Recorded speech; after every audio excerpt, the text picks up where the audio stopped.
After a brief hiatus, ladies and gentlemen, boys and girls, children of all ages, the Place to Be Reviews proudly brings to you Monday Night Going In Raw. That's right, ladies and gentlemen, we are back and better than ever right here on the Place to Be Reviews, and I'm Tepo Kui, and right here with all of yous. Welcome, everyone. Thank you. If you're joining us in the future, thank you. You've obviously survived the purge. Joining me this evening on the panel, ladies and gentlemen, from the Tonedef channel, Mr. Tony Tonedef himself. What's going on, brother? What's up, everybody? It's the world's wokest warrior, Tony Tonedef. Thank you for tuning in tonight. Remember, in the midst of all this bad news and stressful times, remember, we're 2 days away from a month-long 420, so hang in there. Keep your heads up high, and we're going to get through this. We shall. We shall. And next to him is my brother from another mother, from Raiders of the Lost Flicks, the Groovinator. Rest in peace, Jean-Luc Picard. Oh, laying that eulogy down early tonight, man.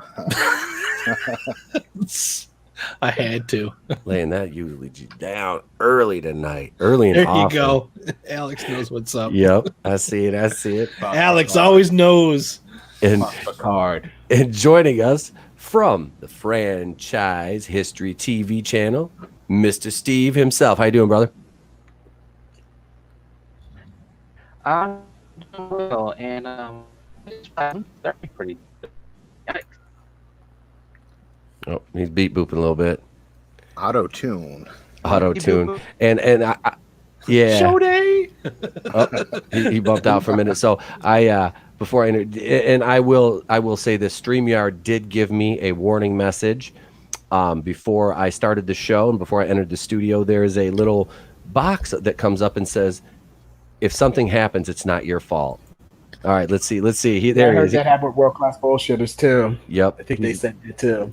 And last but certainly not least, he is a regular on the program. He is our comic book connoisseur, Linkalect7, Alex.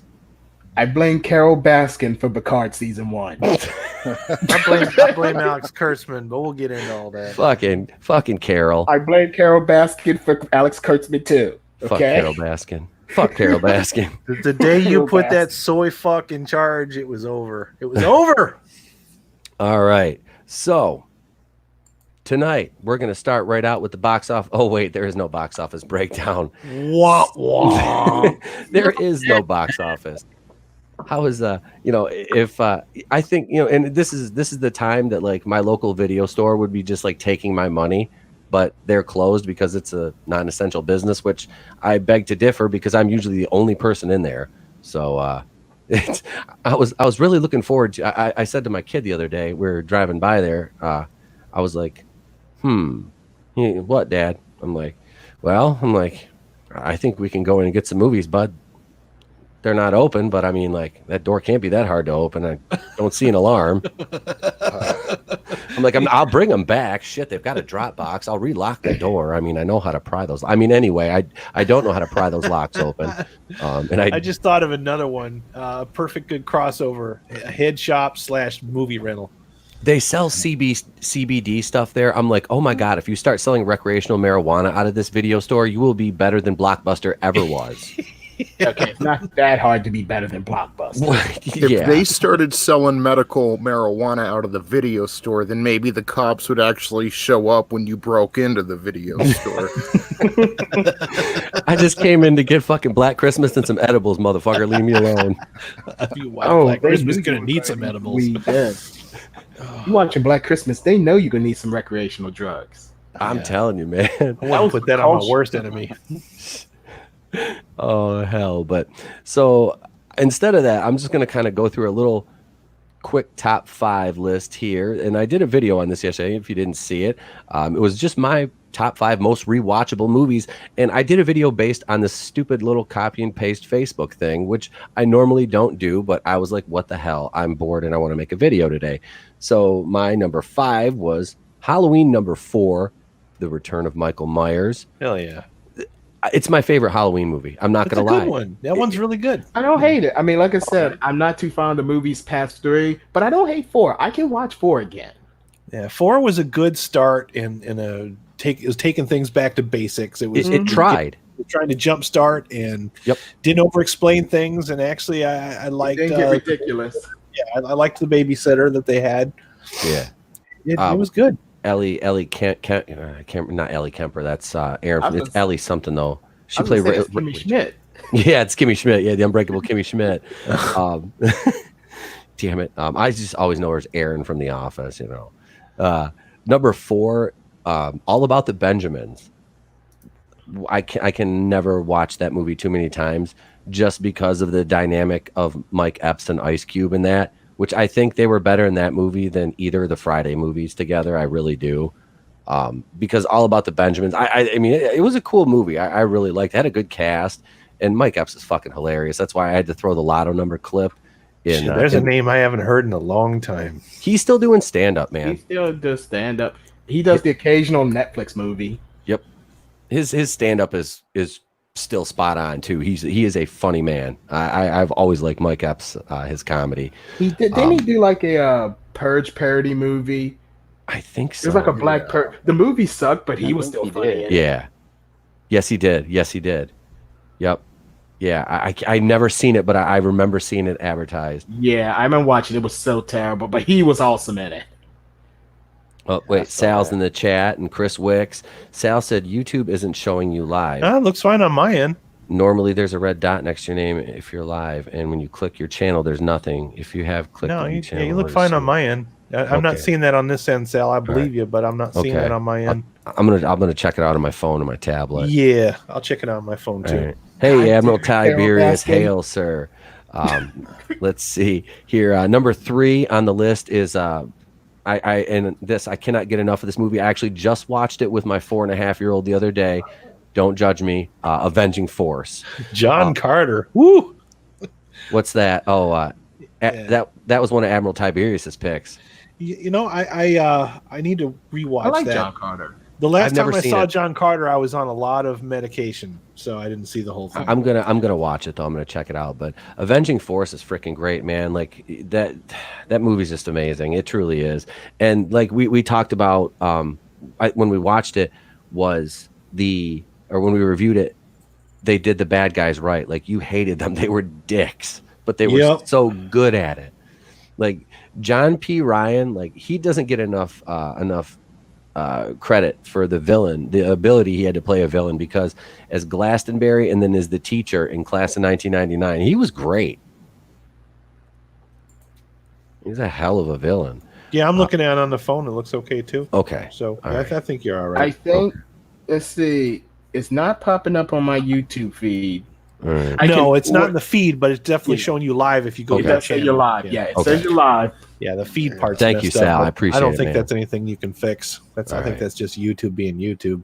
So number 2 is Scarface. That is a movie I have watched. I've seen that movie well over 150 times, and I'm not even. I wish I was exaggerating. Yeah, I kind of went through it. Yeah, Scarface.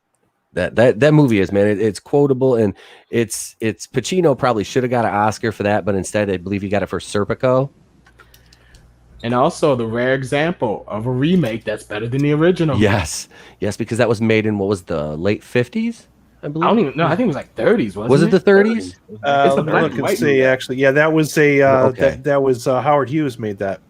Yeah, it was an old. Oh, okay. And the original one was totally about Al Capone. Oh yeah. Okay, and number 1, this probably doesn't come as much of a surprise, but it's The Empire Strikes Back. That's my top 5 most rewatchable movies. Empire Strikes Back. I can never tire of watching that movie. It is, yeah, that is the best Star Wars movie to me, hands down. The original Scarface was 1932. Yeah, but Pete, don't you know Ryan Johnson said that movie's terrible? Yeah, he said when he had the stones to say that when The Empire Strikes Back came out, it faced the same backlash as Last Jedi. No, it didn't. No. People Maybe in the complained about timeline that he came from, or the planet or universe that he flew out of, for sure. Yeah. I remember asking my mother about it. No. People didn't like that it ended on a cliffhanger because movies didn't do that back then. Yep. But people still liked the movie overall. And I think you can tell, like, it does reflect. If I'm wrong, I do think Empire is the lowest grossing of the three movies, but no one hated it. They just didn't like the cliffhanger. Movies didn't do that back then. When I think I was in second grade when Empire came out, and all I remember is that's all we frickin' talked about for like a year. Nobody was talking shit about Empire. See, Empire came out the month after I was born, so I didn't see that one until after I saw Return of the Jedi, because I went to see that in the theater with my mom.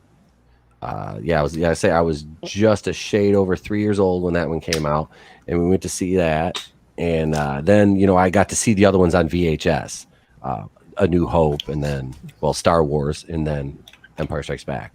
That's how Return of the Jedi first. And then me too. Which is why I kind of like Return of the Jedi more than the others, because it's the one I saw first, so I just have an attachment to it. See, I was the opposite. I was like, I liked it. I mean, I really liked it, because it was like, I never, at 3 years old, you're like, oh my God, you're just like wide-eyed at this thing, like, the spectacle of it. And then I was like, I think it was like a year or two later, so I was about 5 when I saw Empire Strikes Back.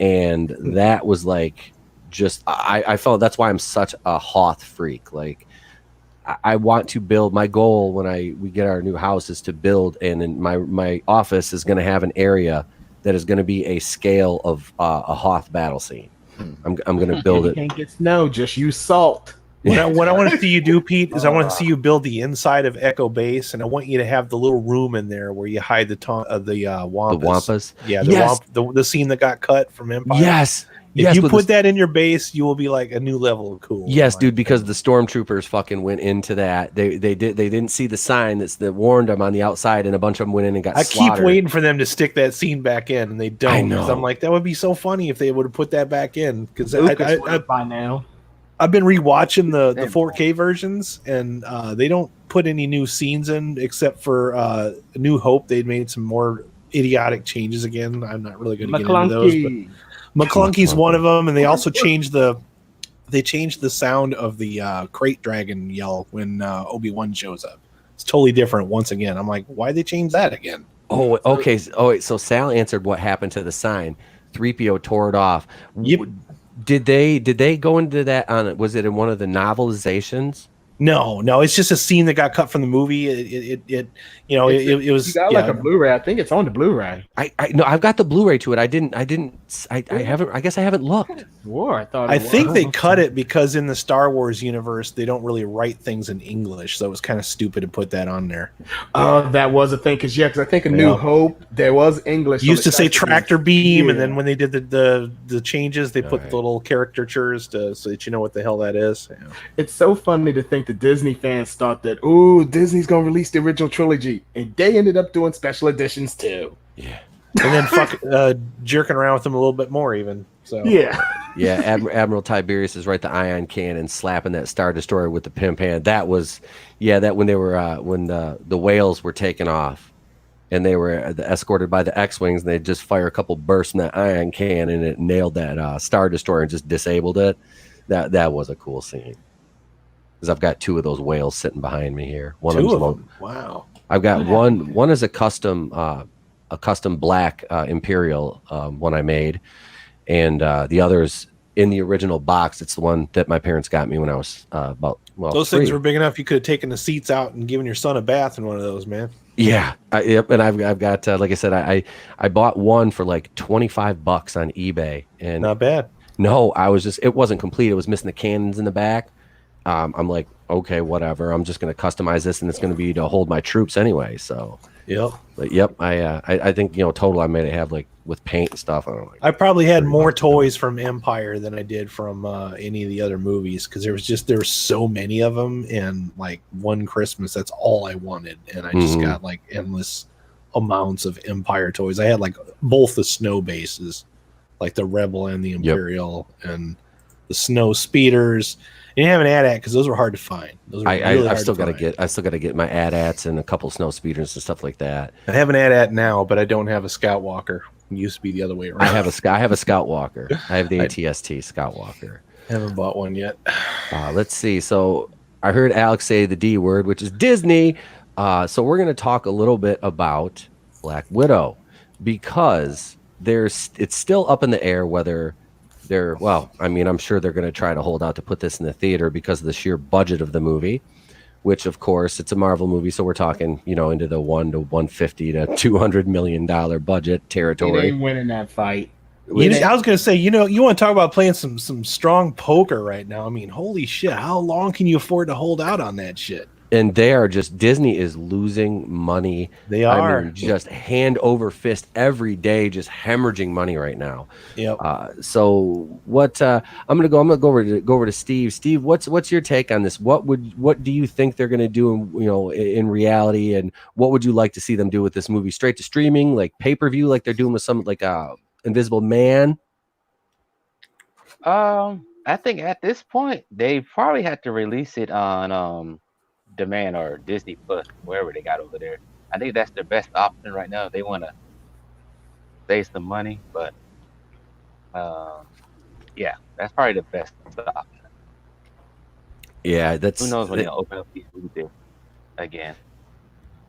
Yeah, because there was another 30-day kind of shelter in place, like nationwide or whatever. They kind of extended this thing, which with the social distancing, which is good. So, but it's bad for the theaters and the entertainment industry. But I mean, let's be honest here. Hollywood needed to be fucking humbled a little bit. Especially Disney and Marvel. Yeah. Are they really humbled though?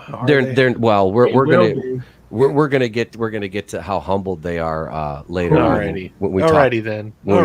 When entertainment attacks.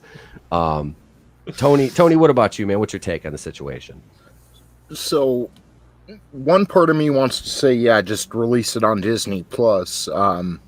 Just the fan in me, but also, I mean, would it really be that bad of a thing if we just went a year without MCU movies? And I know Disney's not going to do that, but can we just push everything off a year? And I think that would help the franchise overall, to be honest. Oh, yeah. All right, true. I mean, just release it next, what is it, April it comes out? Release it next April. I mean, the world's going to go on, Yeah, the world's not going to be any worse off for not having any Marvel movies this year. Even if they do release the Eternals later, which I don't care about the Eternals, like literally at all, not even a little bit. Can I just real quick? Do you think there's an opportunity, or do you think they might try to release Black Widow up against Wonder Woman? I think they might, because Wonder Woman's going to get pushed back too. That's due out in May, so that one's getting pushed back. I heard August for Wonder Woman. No, Wonder Woman was in June because Black Widow was May, and New Mutants was April. Which just give me New Mutants on Disney Plus, okay? Disney's not out any money on that. That's a Fox property, so that basically to them, I mean, they're trying to recoup that money from Fox, but from the purchase. But I want to see that goddamn movie. I've been waiting three fucking years, almost 4 years for it now. Either Disney Plus or Hulu. Just depending on how graphic it is. But yeah, that needs to be released. I've been waiting for that movie for a long time now. Yeah, that's definitely it. But yeah, Black Widow, I mean, I don't think they can put it on Disney Plus just because of the money they will lose. Because I mean, I don't know if Black Widow's enough to get people to subscribe. You know what I mean? Like, and are they going to raise the subscription price up if they start putting these? Oh, movies? God is my witness, they will. Oh, absolutely. Damn well they're good. I'm surprised they haven't done it already. Yep, and I'm getting ready to buy a smart TV, so I'm going to have more of the streaming options than I do now. I'll be more apt to use the streaming services because they're right on my TV, and I don't have to sit and watch it on my tablet or my laptop. You know what I mean? So it's that, and to me, that's a big deal because it's like, I know what I pay for cable and internet, and then I'm going to have streaming services on top of that. Oh, talk to me, brother. I have the perfect TV for you. I used to sell TVs. So it's a big, but I mean, I want to see the movie, I want Sal, that is a very impressive fucking 3 ATS. Oh, goddamn. 3 Rancors. Yeah. And a partridge in a pear tree. Fucking pear tree. 2 roast ticos. Huh. 4 TIE It sounds like fighters. something you say to taco stand. I'll have 2 roast ticos and a Coke, please. Yeah. I got a couple TIE fighters, but one of them's the Vader one. But anyway, I don't want to get sidetracked on toys again. We can talk about that a little bit later. But no, so I don't think Disney Plus is a fucking going to be a viable option for them financially. I see them going more probably putting it up on like we talked about on demand pay-per-view for $30 or something like that, and doing like the 4 like I said I got Jumanji the next level yesterday. I mean, it's like $3.99, but it was for 48 hours. I got it for a couple days, so that's that's not a bad deal. But I mean, and my wife and I were talking because we were looking at Invisible Man, and she's like, "Well, that's $20. That's expensive." I'm like, "Well, no, it was just in the theaters like 3 weeks ago or whatever." I'm like, "Think about it. If we go to the movies, you, me, and the kid, just for tickets alone, you're like." At our theater, it's like what, $20 for 3 tickets, $19-20 for 3 tickets, and then your concessions are like another $15-20 or whatever. So you're spending anywhere from $35 to $40 for 3 people. I'm like, so for the movie, you're spending $20. We don't have to go spend any gas. We've got food, we got drinks. So it's like, it's really not that bad when you think about it like that, I guess. But I wouldn't mind piggybacking off of what Tony said, if you don't mind. No, I think it would be a good idea if they did reset, because they're not going to make as much money releasing that digital as they would if they put it into a theater. No, like I was saying, $20, you got households of 4, 5, 6 people, rather than have $10 a ticket, you're losing out, even with not paying the middleman. But my thing is, if they're going to hold back on all these releases and then drop them all at the same time, then we're right back with the same problem that we've been having year after year after year, is overstuffed box office. Yep. People will have money, but they're not going to see 5 movies on the same weekend. Yeah. Oh yeah. I have a hard time seeing 3 movies a week. Shit, 5 in a weekend? Come on now. Yeah, it's a lot. It is. That's what she said. And another thing I want to mention too is, for God's sakes, with all this, stop catering to the Chinese box office, for fuck's sakes. Joker did not release in China and still made $1 billion. Yeah. Don't have to use the Chinese release to make those kind of numbers. You just have to make a good damn movie for your existing audience. And keep that Baizu out of it. Stop catering to the Chinese audience. Make movies for Hollywood. Make movies for your own country, for God's sakes.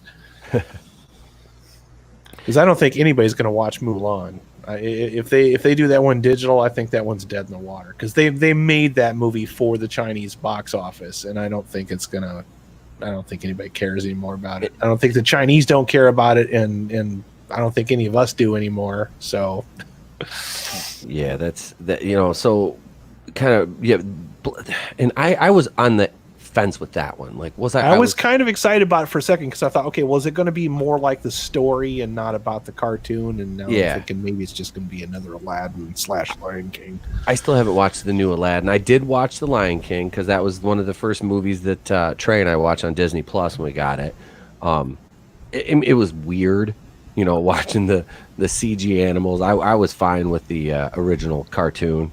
I liken those movies to cover bands. It's like you might not be able to go see Pink Floyd or Led Zeppelin anymore, but you can go see a good cover band. Yeah. Do you really want to spend the same amount of money that you would on actual Pink Floyd to go see the Pink Floyd cover band? And my answer to that is no, I don't. Yeah. I want to see Metallica, not Ride the Lightning. You know what I mean? Exactly. No, it's oh God, yeah. So Disney's hemorrhaging money right now. I mean, they're just think about the parks. Their employees have taken pay cuts, and the only part of me that I feel bad for is the rank and file there. Your normal employees, not your executives. Just your run of the mill people that might work at like a food cart or something. That's just I do feel bad for them because they're just normal everyday folks. And this is really adversely affecting them too. But the executives and the shareholders, I don't care. They deserve this. And that could be why they're holding out. Maybe they're afraid that their image is already like super tarnished right now, and it's starting. The reality is starting to kick in that they have to win back some goodwill. And if they hold back these releases for when normalcy resumes, then they'll probably have that goodwill, and they're hoping maybe they can bank on that. You know, God forbid Disney ever think about anything outside of short-term gain.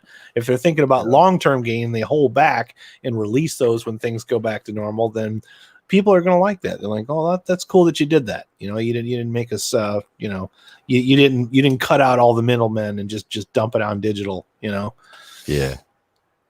Let's see. Oh, Sal, they were going to use real animals in the new Lion King until Carol fucking Baskin got involved. That bitch. I have to fucking watch this. I swear to God, I'm so behind on this joke. I just started seeing the memes, so I watched a little bit of the show, and I'm like, I have to go back and watch this. But like, I just been watching clips on YouTube and shit, and it's like, oh yeah, I'm gonna sit down and just binge this whole thing. And you know what's weird about that, dude, is no marketing. It's this old-fashioned word of mouth. It's like seeing a movie and like, holy shit, I saw this cool movie. You guys need to see this. And then you see it, and then you tell some other friends, holy shit, you need to see this thing.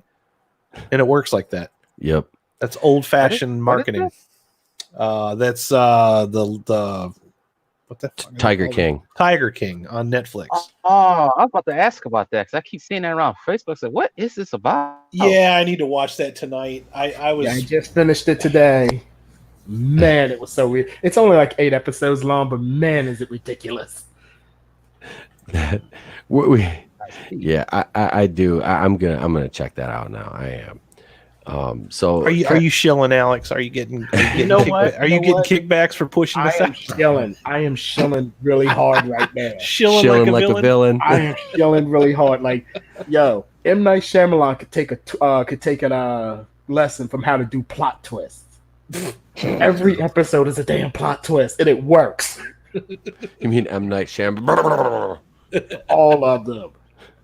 M. Night Shambles. That's fucking that. The other day, I get a message from Tony, and it's a voice message. So I'm literally out in my garage, and you guys know what I do when I go out to my garage. So I'm standing there in my garage, and I play Tony's message, and it's him doing a goddamn Vince McMahon impression. So I fucking lost it. I just lost it. God damn it, Stephanie. He really wants to bang his daughter. Power walks into her bedroom. Get off her, Hunter. Those are my milk bags, you bastard. In order to score in sports ball, you need to points really hard. As a lifelong WWE/WWF fan, I can say Tiger King is insulting, it's fake, and it appeals to the lowest common denominator. Hey, that sounds like Carol Baskin talk right there. It sounds like a whole season of Jackass. These motherfuckers were getting their arms and legs bitten off by tigers and shit. Yes. I mean, like, what the fuck? Yeah, we go to work 2 days later. The fuck? What are you, Siegfried and Roy, motherfucker? Goddamn. Well, that's one thing I've learned about this special, too. If you're a gay man, you really should not have a tiger. It just does not work out for you in the end.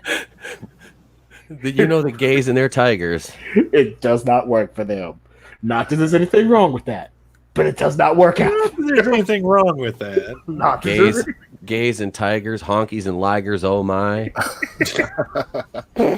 Wow. Like Adam said, though, it was kind of like the first season of Stranger Things. Nobody really promoted it. You just found out about it from YouTubers and Facebook and memes. Word of mouth. Yeah. Old-fashioned word of mouth. I just finally watched it because I was like, yo, what are these memes? This meme was so powerful. It blew up that other thing we don't talk about. Yep. It blew, like, no one talked about that anymore. They were just talking about Tiger King. I was like, what is Tiger King? Dude, the Tiger King memes are getting fucking, they're fire. They're just fire right now. You know, something else I was mentioning too, though, is especially right now, you need to bring back the mid-tier movies. Remember the mid-tier movies from the 90s, Pete? Like, you know, yes. we had like the action movies that didn't have $160 million budgets. Dump them things on Netflix right now. You'd have so much. That's where they're at now. They're the Netflix originals, right? So those are going to become the stars. Because I just got done watching. It's not a good movie, man, but I enjoyed the shit out of it. It was Doom Retaliation. Or Annihilation, Doom Annihilation is a Doom movie on Netflix. Sequel to that. You know what? It's not a sequel; it's a reboot, but it's more like the video game than the one with The Rock and what's his face in it from.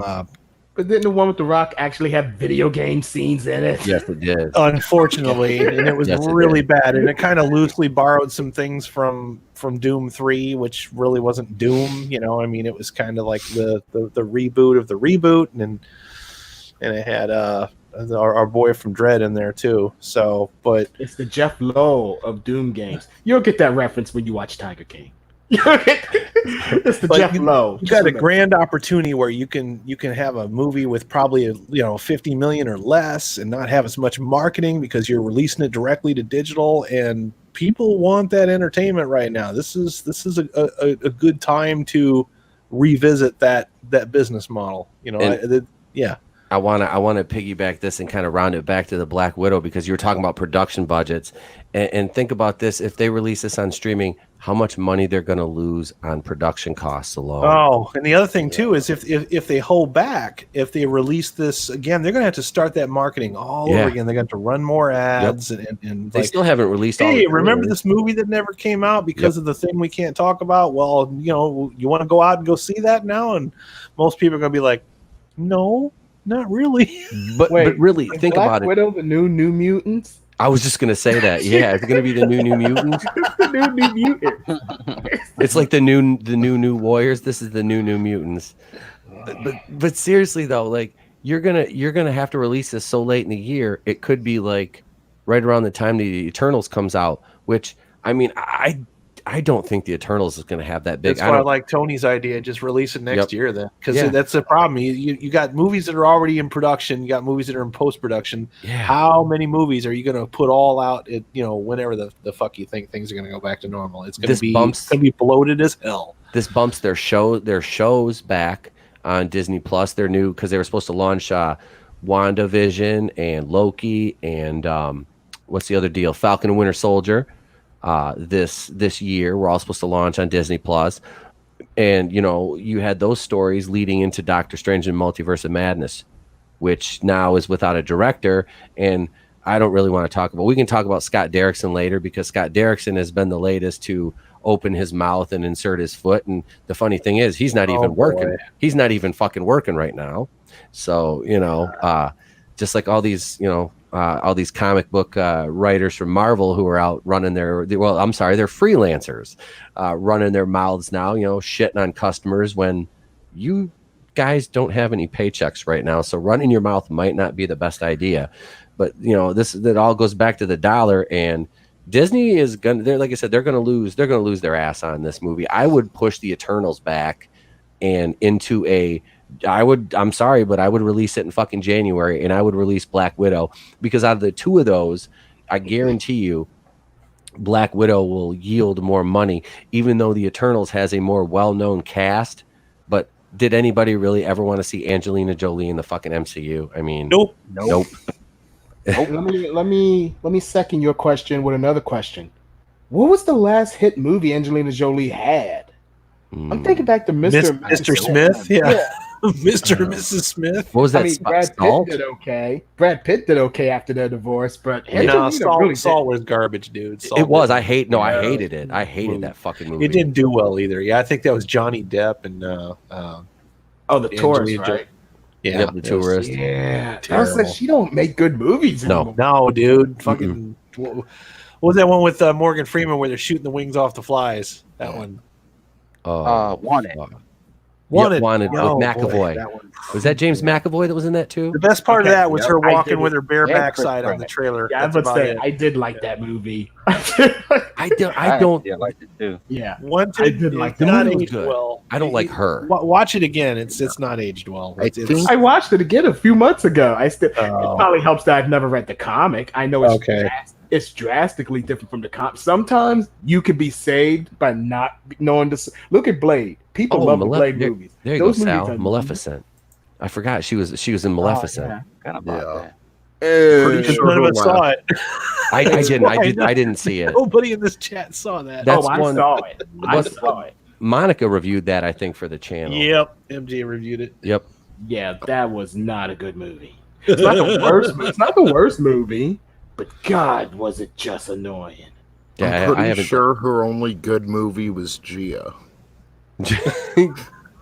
I mean, look, she can always come back and do another Tomb Raider. No, that's Alicia Vikanders. No. Yeah, and don't get me wrong, I like Alicia better, but Angelina actually made money with her movies.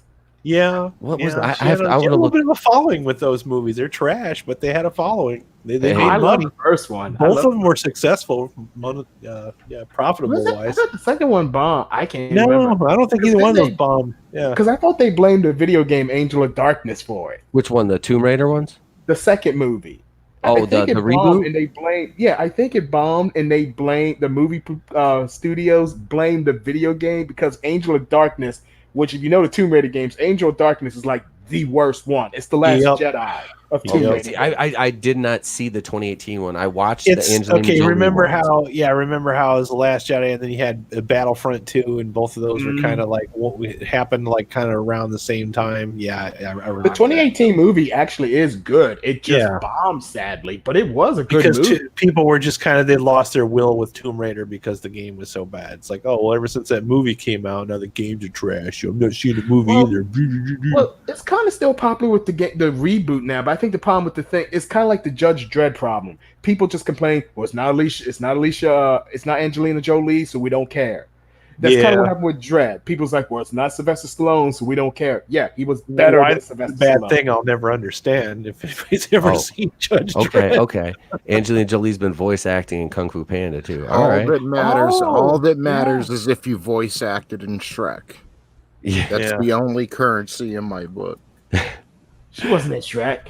I did forget she wasn't Kung Fu Panda. I did like the first one. I don't remember the second one. I don't either. I watched the first. Me and Trey. I think we watched the first one. Somebody brought to the cabin, and we watched it up there. But yeah, it was funny. Jack Black's fucking hilarious. Yeah, I think I liked the second one. I just don't remember it. And I don't think I never saw 3. I knew they made. I didn't see it either. I'll get to that one day. I haven't seen any of these movies you guys talking about. I didn't know they became best friends. Don't worry, Steve. They're all trash. Yeah, you're not missing out on much here, bud. These are all trash. These movies are all trash. Adam's just picky. The first. Well, I mean, I like a lot of trash. I'm just picky. I'm picky about my trash. And to kind of round out the. Yeah, see, there's always room for a little bit of trash. Say? What's that? What movie did you say? Oh, I was just rounding out the Black Widow talk with the whole bounce back on this is it gonna hurt the future plans of the character? And I don't mean Scarlett Johansson's, even though now they're trying to pull this. Well, we maybe didn't kill off the main Black Widow and I'm like, no, you can't fucking do that. You threw her off a fucking cliff. Pete will be like the Emperor from Revenge of the Sith. No, you. What have I told you, Pete? What have I told you? Number one rule of the MCU: nobody dies. Well, yeah, like they're already bringing. Did you hear? Okay, the fucking they're gonna do a Riri Williams show, I believe now. And I'm done. And RDJ is coming back to be the AI. He's going to be like, no. No, that's a terrible idea. All I know is Kevin Feige said in December that Black Widow's gonna change how you see Endgame. So I think they're gonna pull something sneaky. Oh yeah.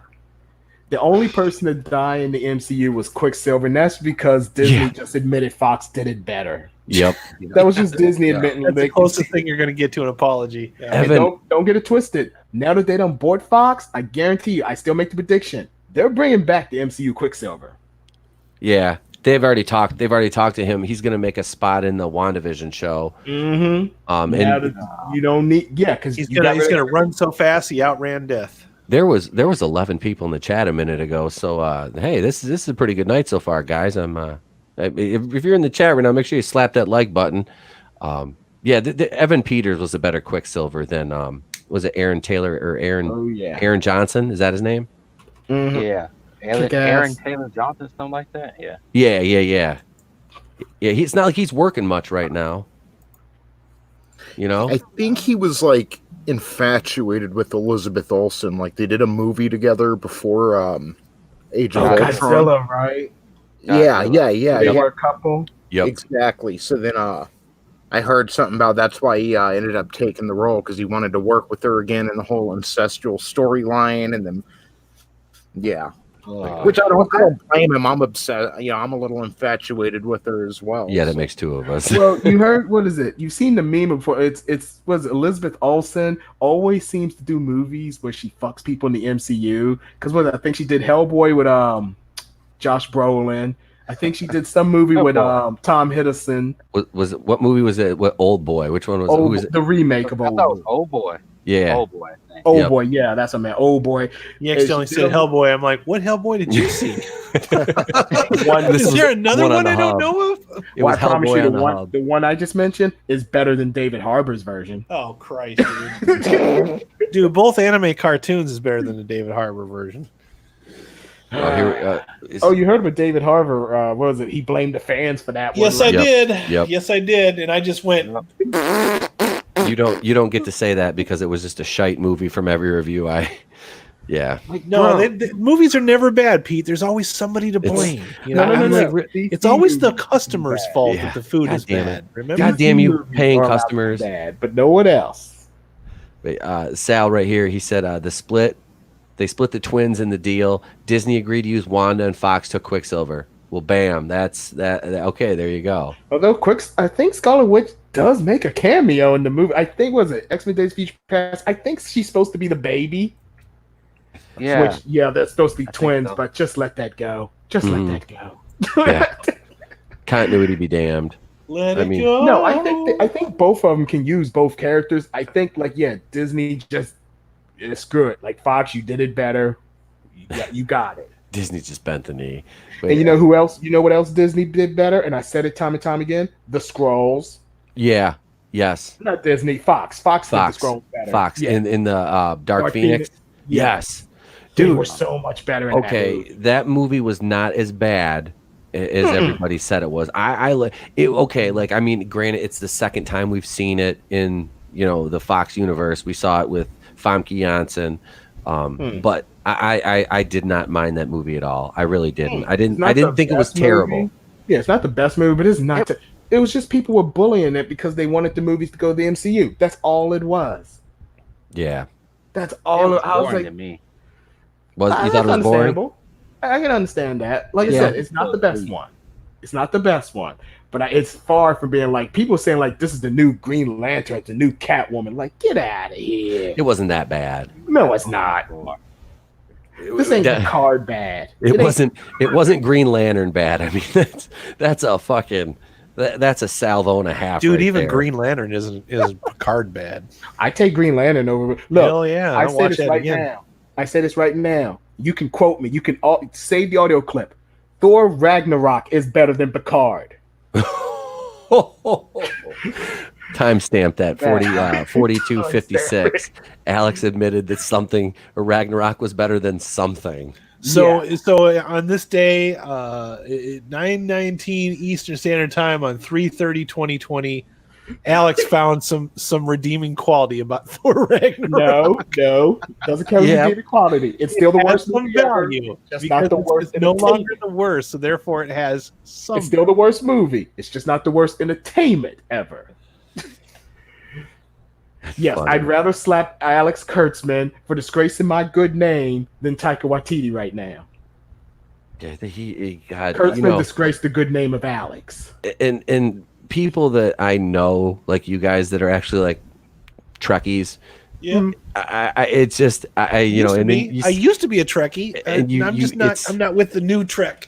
and I was a Star Trek, and we've talked about this briefly. I want to save this because I've got this topic is number 3. But Yes. when entertainment attacks, we'll talk about it a little more then. But I like I said, I've watched The Next Generation growing up. That was my I've seen the Shatner movies and stuff like that. And I've watched some of the original show, not the entire run, but I've watched some of the episodes. I like them. I always enjoyed them. I like William Shatner though, but I grew up with Next Generation, and Jean-Luc Picard is just a monumental figure from my childhood. Not like a huge I wasn't I don't know all the the episodes and all the continuity, but I just remember watching the show and enjoying it as a kid. It's hard to know all of them, dude, because every Yeah. week was a different story, and each season was like 20, 30 episodes long, man. Which is how Star Trek should be. Well, episodic, I mean. Yeah, we'll get to that. We'll hold off on that Yep. for now. But you know what? There is no Jean-Luc Picard. It's Jake Picard now. It's just He's Picard. friends with Jake Skywalker. Oh, it's Jay. Oof. Yeah. So main topic number 2 tonight: comic books. The death of an industry is exacerbated by the virus of that we shall we not speak its name, and we can take these 3 titles right here and just kind of use this as a baseline for the discussion. We've all seen the horror of the new woke warriors. Then you have this Children of the Atom, which kind of snuck in under the radar because of how bad the new Warriors was, and now we have this new Gotham City High. Ooh, I heard of this. Oh my God. Like I saw some images and some videos on it like a couple days ago, and I was just like, so Batman is now Chinese? Okay. Yep. Alfred's gay? Okay. Wait, what? Yep. Yeah. Yeah. and they go to the trailer to this is narrated from the perspective of Selena Kyle. And, oh God! And she is basically and she says, "What is the end of the trailer? A triangle is the perfect shape," because she has the love triangle between Bruce Wayne and Jack Napier.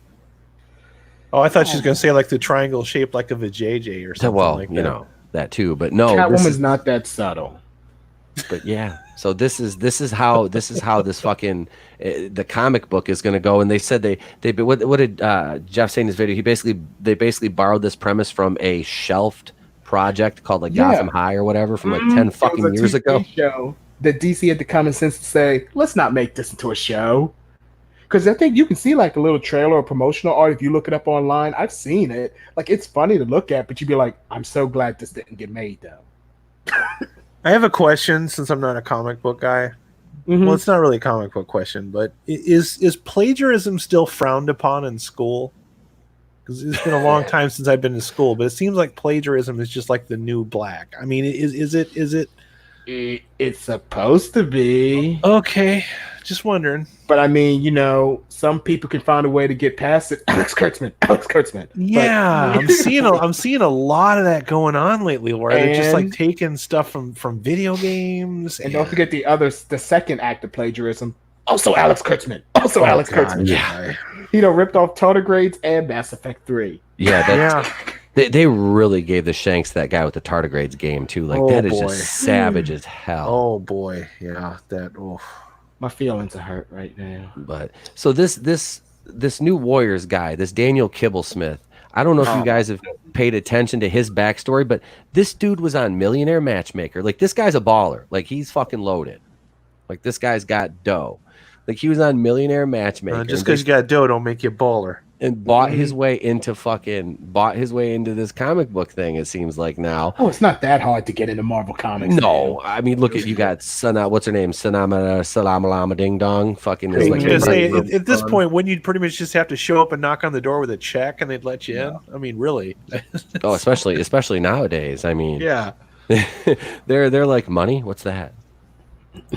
But seriously, I got some money. I can be woke. These fucking insane like books, like the industry is collapsing. There's like what they say 2,000 or fewer comic book shops in the entire country. In 50 fucking states there's like less than 2,000 comic book shops, and this is the kind of shit that you're gonna throw out on the shelves and expect people to pay like $5, $7, $9, $10 for. It's not gonna happen. I'm gonna tell you, these companies aren't gonna be able to afford to keep doing this after the situation, Mm-hmm. Well, that's what everyone's trying to tell Marvel. Like everyone else is like, look, we'll cut back on some of the comics we publish. Marvel turned around and was like, look, we're gonna double the most comic book shop. It's like 70% of their stock is Marvel. Marvel is what's killing them. How much are these? I said nobody's buying it, of course. Mm-mm. Dude, I went to the local comic book shop in Tampa here, and I've been there twice, and I left empty-handed both times, and I wanted to buy something, anything. just to support the industry, and I can't find anything. How much are these people getting paid to steer the ship into the ground? I mean, And sell Funko Pops. Here's the problem. They got a big ego now because they think, hey, the MCU and Disney's just going to carry them so they can screw up as much as they want. Yeah. They can fall back on the MCU. Yeah. What's going to happen when that MCU finally drops off and you ain't got that money anymore? Disney's going broke with this whole thing. What you going to do? I wish they'd sell Marvel to Volkswagen. I wish they sell it to anybody. I said it years ago. I said the MCU was going to be the downfall of Marvel Comics because they was going to go to their heads, and that's pretty much what happened. Yep. It all just went to their head. They got a big head. Don't worry, Alex. I'm pretty sure Brie Larson will buy Marvel at some point. With all that money she made from making Nissan commercials. Stop it. Stop it. You can't buy a comic book company with a Nissan Sentra. I'll give you this Nissan Sentra and a taco. I don't know, man. Drop the taco, Pete. Drop the taco. I ain't dropping no taco, man. My fat ass needs that. I'm hungry. I've eaten so much. What if Ruby tells you to drop the taco? Oh, fuck. Yes, dear. But you know what? And I think I made a post about it on the thing. It was just some guy. He's a YouTube name, just some guy. He made a video, but he said the big problem with these comic pros, especially the Marvel ones, is ever since the MCU, they all think they're celebrity rock stars. All of them, and they're not. I promise this could go into a restaurant right now, and maybe one or two people might know who he is. No one else knows who they is. I was like, look, and you don't believe me? Dude, that blue. I was gonna say, go find a random person who maybe knows a comic book movie but don't know be like, hey, who created the X-Men? They'll probably tell you, oh, Stan Lee. Stan Lee made it. Now ask them, who made Wolverine and Storm? And watch how you get Stan Lee again. That blue check mark and all those follows and likes are worse than the paparazzi. Oh my God, they think that translates into the real world too. It's like, bless your hearts, you're so retarded. These fucking the comic book, but even the actors are like they think they're on Mount Olympus right now, like talking down to the peons. Oh God, that's the funny thing. It's like you realize you're all going to be jobless, right? Like you guys are going to be with, what do you call us? The plebes? They're all going to become YouTubers by the end of this shit, dude. Well, Gail Simone already did. Yeah, they're starting YouTube channel. I think Katie Sackhoff's got a YouTube channel starting too. I'm like, I need to watch that. Yeah, they're getting hard up for attention now. We're gonna do watch parties of Katie Sackhoff's fucking YouTube videos. Taking away our customers. I was like, no, you did, as Obi-Wan would say, you did that all on your own. You did that yourself. You have done that yourself. You did that yourself, Gal Gadot. Look at even my girl Gal Gadot slipped up, man. She slipped up, but I think her heart was in the right place. She meant well, but it just shows you the disconnect and the weird reality that they live in. You chose the song. Any fans? It was just awkward. You chose the song Imagine. Like, what the fuck is wrong with you? Like, manliness and motivation.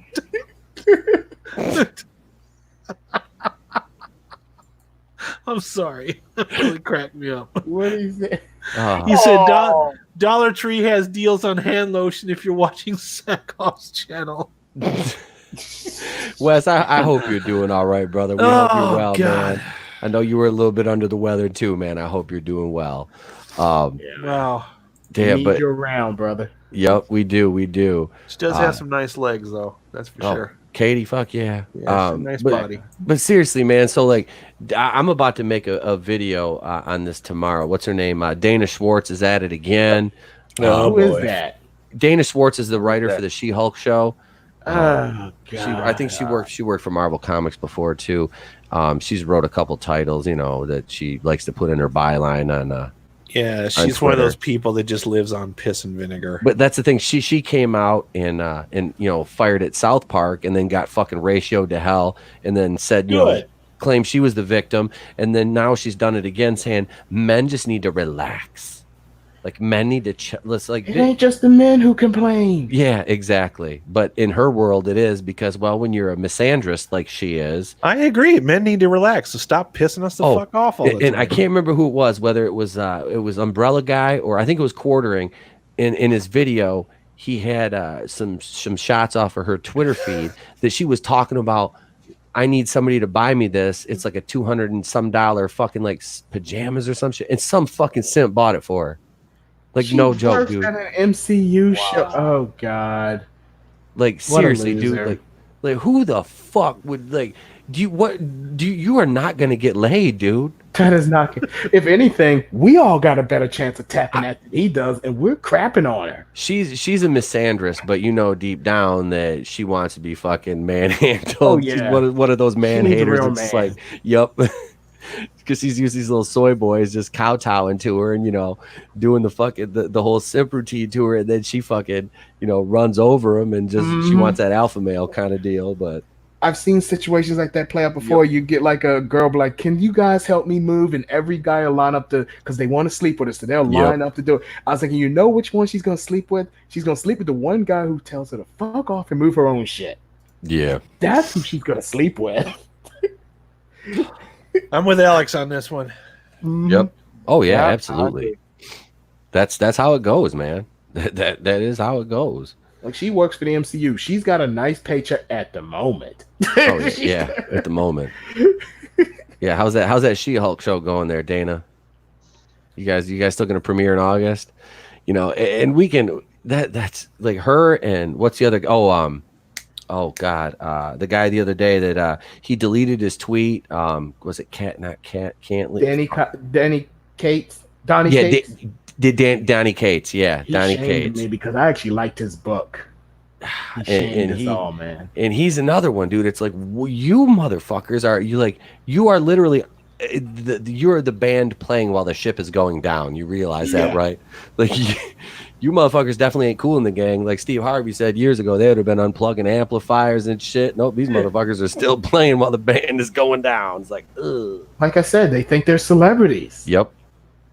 They think as long as Robert Downey Jr. and Kevin Feige and all them around, they all good. It's like, no, Robert Downey Jr. got a career out of the MCU. None of you did. They're standing on the shoulders of giants and think they're flying. Yeah. Yep. Like, none of you are Stan Lee. None of you. I promise you right now, it's probably insulting, but there is somebody out there who probably thinks Stan Lee made Riri Williams too. Oh. It's insulting, but you know it's probably true. I hope not. That fucking they think Stan Lee made everything. that They hurt. think Stan Lee made Venom. They think Stan Lee made Deadpool. They think Stan Lee made And look, to be fair, when I'm talking about these comic book pros and nobody knows who they are, that goes for the good ones too. No, the casual fan doesn't know who Frank Miller or Chris Claremont is. I'm talking about like the greats there. They know 4 people. They know Schuster and Siegel, the Superman creators. They know Bob Kane. They don't know who Bill Finger is. And they know Stan Lee. And even out of those 4, Stan Lee's the only one they can point out in the photograph. Yeah. That's it. That's as far as their knowledge of comic book creators go. I promise you, as someone who made Deadpool, Rob Liefeld gets no credit for that. Did you see that goddamn meme the other day? It's like they made Captain America. Rob Liefeld drew him and he had tits. Did you see that? I saw that. You know what the funny thing about that photo is? That controversial photo. It's not even in the comic. It was just promotional funny. material. Yeah, It was promotional material. But people figured made fun it of that Captain America photo for decades now. Yeah. They've made fun of it. Like, that photo's not even in the book. I don't hate Rob Liefeld. You know, look, he was the man in the 90s. His stuff maybe didn't age that well, but I was like, look, he ain't like at least Rob Liefeld, he's got a good sense of humor. He said before, if you come up to him and you bring him a little patch to sound, a pouch, whatever, he'll sign it. He said, at least you're thinking of him. You're thinking of him just like when you think Excelsior, you think Stan Lee, you think of pouches and shoulder pads, you think Rob Liefeld. Yeah. See? I will take Rob Liefeld over Kelly Sue DeConnick any day. Oof. Well, I mean, I would hope so. I mean, we're talking she was responsible for the Cat Pan Mediocre. I'll give her credit. At least her Aquaman book is somewhat better right now. Did she do Aquaman or was that her husband? No, she's doing Aquaman. After the movie came out, she went to DC and they gave it to her. Okay, because her husband did a couple. What the hell was it? Fuck, I can't remember what the hell his was. But he's another one. DC's He's a doing weird all little fella right. too. They're doing all right. The problem with DC is there's two different camps. There's Brian Michael Bendis and his camp, which is all the people who came from Marvel. They're the ones you'll hear their books are doing terrible. And then there's everyone else in DC who's just there, like their books are okay. But Brian Michael Bendis and his friends, they are screwed so much up. DC's in the same boat Marvel is though right now too. You know, it's like everybody. It sucks because, like you said, they're putting out better stuff. DC's putting out better stuff. But like I said, DC, they're in a problem, but they're not as bad as Marvel as far as like public relations go. I mean, yeah, no, yeah, that's it too. You don't hear as much from the creatives over there like you do from Marvel. Like Marvel reminds me of, like, if you guys have ever seen the movie about Enron, or if you've ever, like, I've done a shit ton of research on like the financial collapse and all that because I'm into that kind of stuff, and I love Enron. I love their story of how, like, the rise and fall of Enron, and their the employees at Enron were like, it was almost like Wolf of Wall Street type shit. Okay, that's how like brazen these fucking guys were. So that just kind of like the Marvel writers kind of act like that whole like I don't give a fuck attitude, like, you know, fuck the customer kind of. That's what they're doing, and it's like you guys, yeah, you're turning customers away. The people with the actual money are not going to give you the actual money. You know, your little insults on Twitter don't translate into dollars. I'm telling you, man, their whole world is wrapped up in Twitter. They have no cognitive association with reality whatsoever. None. No. They have a leg to stand on if the actual SJW crowd bought the books made for them. But they don't. To these fuckers, winning in arguments like winning the lottery. It's bizarro world. Because I guess maybe it's because some of us come from times where those fucking things didn't exist, and these people are growing up in that stratosphere, and they think that is reality. You know, it is the Matrix. Social media is the fucking Matrix. Oh yeah, absolutely. And sometimes you got to come out of the Matrix because, you know, the world isn't completely scorched yet, and things do continue, and you have to understand that you have to pay. You know, the worst part is all the people that are losing money on, you know, the comic book shops, the artists, the creatives.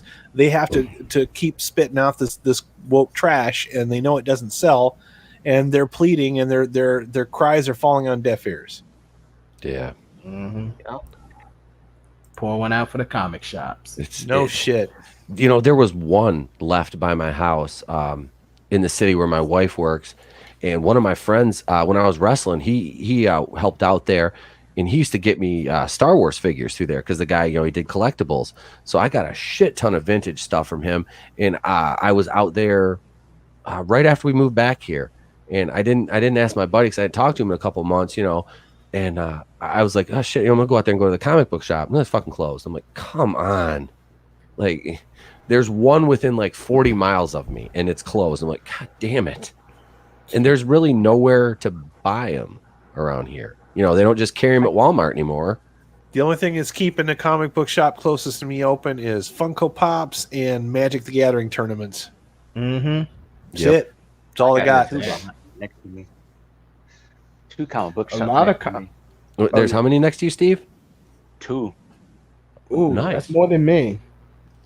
Yeah. I think my closest comic book shop is like 45 minutes away. Sheesh. So I ended up just going all digital anyway with the comics. I was like, I am not going to drive that far for it. Tony, you've got a couple by you, don't you? I've got a comic book shop right up the street from me, right next to the In-N-Out Burger, actually. Oh my God. Let me think. There's a couple more in town. You know, one cool thing I've seen popping up lately is board game stores. Like, There's one down the street from me. I mean, they have all the board games from back in the day. And there's a Warhammer 40K store over by me. I would love to get into that shit, but I can't find anybody to play it with. So. Yeah.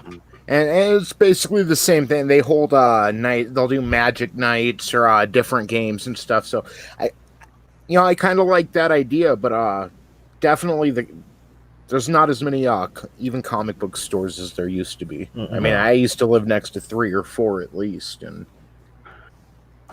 they're drying up. To be honest, the few that's left now, and you hear Clownfish TV talk about it, and I've seen it, they don't even sell new comics anymore. They sell the back issues. And that's where they make a profit. They make a profit off the back issues. They won't take the new stuff, especially not from Marvel. Oh, no, like they go broke from it. Yeah. People aren't clamoring for the fucking Kamala Khan books. You know, that's why I laughed right after they released that new. But Warriors. Pete, she has man hands. Yeah, she has man hands. Would it be better? Would it be better if she had hooks? Would you like that better? No, hooks could be cool. Hooks is awesome, man. Let me crack that lobster for you, Jerry. Come here. Open your beer. You got a little schmutz on your face there. Come here. You telling me American Chavez doesn't sell? Yeah. The first run out of a year-long run, they released what they did 12 issues of that. They got canceled. It started out, they shipped, not sold, shipped the first one 46,000, and the very last, the 12th issue, shipped like 4,300 books, I think it was. I said in my video. I mean, yeah, and that's not counting what they sold. Now that's just what was shipped. So that's 2 for every comic book store. Yep. Mm-hmm. Well, see, that's how Marvel kind of blackballs the comic books. The comic book stores be like, look, just give us Spider-Man and X-Men. That's what sells. And Marvel will be like, fine, you want the Spider-Man and X-Men books? You got to buy America Chavez. You got to buy like 50,000 copies of Riri Williams. You got to, and then Marvel refuses to do any refunds for the books that don't sell. Yeah. It's like they're poisoning their own water. Yep. Yeah. That's what they do. And the sad thing about America Chavez was, I think people forget this, she was a good character at one point when she was in the Young Avengers. It was only when they gave it to the SJW writer, was it Gabby Rivera, the lesbian Hispanic chick? That's Gabby Rivera. She was actually good in the Young Avengers comic book from like 10 years ago. She was good in that. I like the character. In that one. That's what I was going to say too. She was actually good when she was just a kind of side character, not a mainline character. But they gave her own book, and then it just went to shit because she's like, oh, you know, she's a lesbian. Hey, she's a lesbian. Hey, did you know she was a lesbian? Did you know she's a lesbian? That became her only feature. Seriously, and they make that big deal out of. Oh, this reminds is great. Me of another show that used to do that. From Lico Natera. I think America Chavez has the voice of Cheech Marin. That's the only way I can read her. Wow. That reminds me of another character. What did Cheech Marin do to you? Such disrespect. She was in Desperado. Oh, Desperado. What was that terrible show he was on TV with Don Johnson? He was in that. Nash Bridges. Nash Bridges. Yeah, but they had a badass car. I love that fucking show. It was bad, but I loved it. That show's so bad, dude. It's so bad. I used to watch it now, and it just makes you cringe so hard. I used to watch that with my cop shows, man. God, you probably got a TJ Hooker box set, don't you? No, you do, don't you? Admit it. You got a TJ Hooker box set. It's Macmillan and wife. Hunter. Hunter. What is that other one? Renegade. Nah, I remember Renegade. I almost said Remington Steele, but that was actually a cool show because Pierce Brosnan was in it. Yeah, it was. No, Sledge. It was Sledgehammer. For James Bond. Yeah. Remember Sledgehammer? Yeah, I do. That was. Remember Mike Hammer? Yeah. Oh fuck, dude, that's some old school shit right there, man. I am so fucking old. Let's not forget, Stone Cold Steve Austin started his acting career on Nashville. He did, and that he played. Was it Jake? It was Jake something, right? Yeah. Yep, Jake Cade. Trying to bang Yasmin Bleeth. Yep. She punched him in the face. That one episode, they had the little. They arrested that little fucking bodybuilder chick. Was it Chris Lydon? She was in there. Stone Cold walked up, grabbed her because the fucking Cheech tried to grab her. He slipped off her because all the fucking oil. And then she tried to hit on Austin, and he was hitting on Yasmin Bleeth. That's when she punched him in the face. I derailed the podcast. I'm sorry. God damn it. Meanwhile, Triple H is seething. Watch. Why does he get to be in movies and I don't? I'm the game. Because you suck. Yeah. The only thing I remember Triple H from is Blade Trinity. Yep. That's it. Because I'm not into wrestling. Look, so I'm happy for what he did with NXT, but Triple H is not as great as people make him out to be, man. He just got really lucky and banged the right chick. Yep. Well, he cheated on China with Stephanie, and he was like, I'm gonna be. He was Cardi B before Cardi B was Cardi B. He knew how to make them money moves. Shit. She thinks child support's a money move. He's like, I'm gonna marry a billionaire's daughter. That's a Look, money I move. can respect the hustle, but people saying like, "Oh, he's the greatest wrestler." Of the... No, he's not. No, he's Actually, not. the moment WWE made Triple H the top guy, that was when they did the lowest business. Yeah. Yep. He's a B+ player. Oh yeah. I think you're giving him a little bit bit too much credit. Yeah. How did Jim Cornette say it? Triple H was never the man. He was the guy who fought the man. Yep. Yeah. Like he was never the face of that company. He wanted to be the man so bad. So bad. And that's how come I think it still pisses him off. He'll be like, well, I get to inherit WWE. Meanwhile, Austin and Rock and Cena out here having great movie careers. Yep. Like Triple And you H just still, said John Cena's having a great movie career. compared to Triple H. Compared to Triple H, yeah. And look, Cena I'm gonna be honest. everywhere. I like John Cena and Blockers. That was a funny movie. Yeah. I like Blockers, man. That was such a funny movie. Playing with Fire wasn't your jam. I haven't seen that. I've seen watch that one. Blockers. I've seen Blockers, and I've seen Trainwreck. MJ watched that. She told me everything I needed to know about it. Trainwreck. Trainwreck's not a bad movie. Amy Schumer is the least funny part of the movie, but everyone else, even Brie Amy Larson, Schumer is a train wreck in real life. Yeah, but everyone else in Trainwreck was actually funny. Even Brie Larson, real life envisioning of Miss Piggy. It's like somebody took a Miss Piggy Muppet and put it into a machine that turns into humans, and you get. Don't you disrespect Miss Piggy like that? Yeah, that's dare disrespect. Miss Piggy was actually entertaining. Miss Piggy got me to laugh. Yep. Good And point. everybody wanted to bang her. Luke Skywalker wanted to bang her. I saw that Muppets episode. Gee, she looks kind of hot in the wig. Yeah. Wait, what did Manly's motivation say? Triple H was one step above a jobber. Yeah. Hey, listen, don't you pick on terrorizing. Yeah. Don't you pick on terrorizing. If you guys pay attention to the commercials lately, don't DVR through them and stuff. If you actually watch them, the commercials go John Cena, Shaq, John Cena, Shaq, Black Widow ad, John Cena. That dude is everywhere right now. Everywhere. He looks like Ernest P. Worrell with muscles. He does. He looks like Ernest P. fucking Worrell with muscles. Without the sex appeal. Without the sex appeal of Ernest. Yeah. Ernest reboot is coming. Look at right here. Oh wow. Oh yeah, he was. He was, dude. Bumblebee was a fucking good, fun ass Transformers movie, man. Like, I got no hate for Bumblebee. Haley Steinfeld was cool as the lead. They didn't really. I mean, like, you knew she was obviously, a girl, like, but they didn't really like beat you over the head with the fact that she was a girl. Yeah. I didn't get that impression at all. See, yeah, Cena's done. I mean, he's not The Rock, but he's done all right. I haven't seen the Fire movie. So I can't judge that. But everything else I've seen Cena in, he's all right. He's not terrible. I'm gonna be honest. I think he's a better actor than Dave Bautista is. Yeah. I liked him in Daddy's Home. He had a good role there. See, I haven't watched that one. I did not watch that yet. He's only in he's in the sequel. I think he's only in like the last minute of the first movie. Yeah. Right? Yeah. He's only. Yeah, like Cena's a better actor. Batista, I don't think Batista's a bad actor, but really, Batista's not a leading man. When you try to make Batista a leading man, it goes horribly wrong. You know what I'm saying? No, Batista needs to be the heavy. Yeah. He's a good like side character to like the lead player. Like, he wasn't Guardians of the Galaxy, He's a good side player because Drax is a cool character, but in small doses. You don't want Drax to be the focus. Like, they're talking about making a Drax and Mantis movie. I'm like, please don't. Oh, hell no. Please don't. Poor Mantis is gonna have to carry that entire movie. And I'm not saying what's her name, Palm Clementine, like. I have no problem with the character at all. The reason that they're fun is because you get them in small doses. That's the trick, all right? I call it the Will Ferrell shtick. Yes. Like, I loved Will Ferrell so much on Saturday Night Live, and I realized when you have Will Ferrell in small doses, he's hilarious. When you give Will Ferrell a 2-hour movie, it's hit and miss.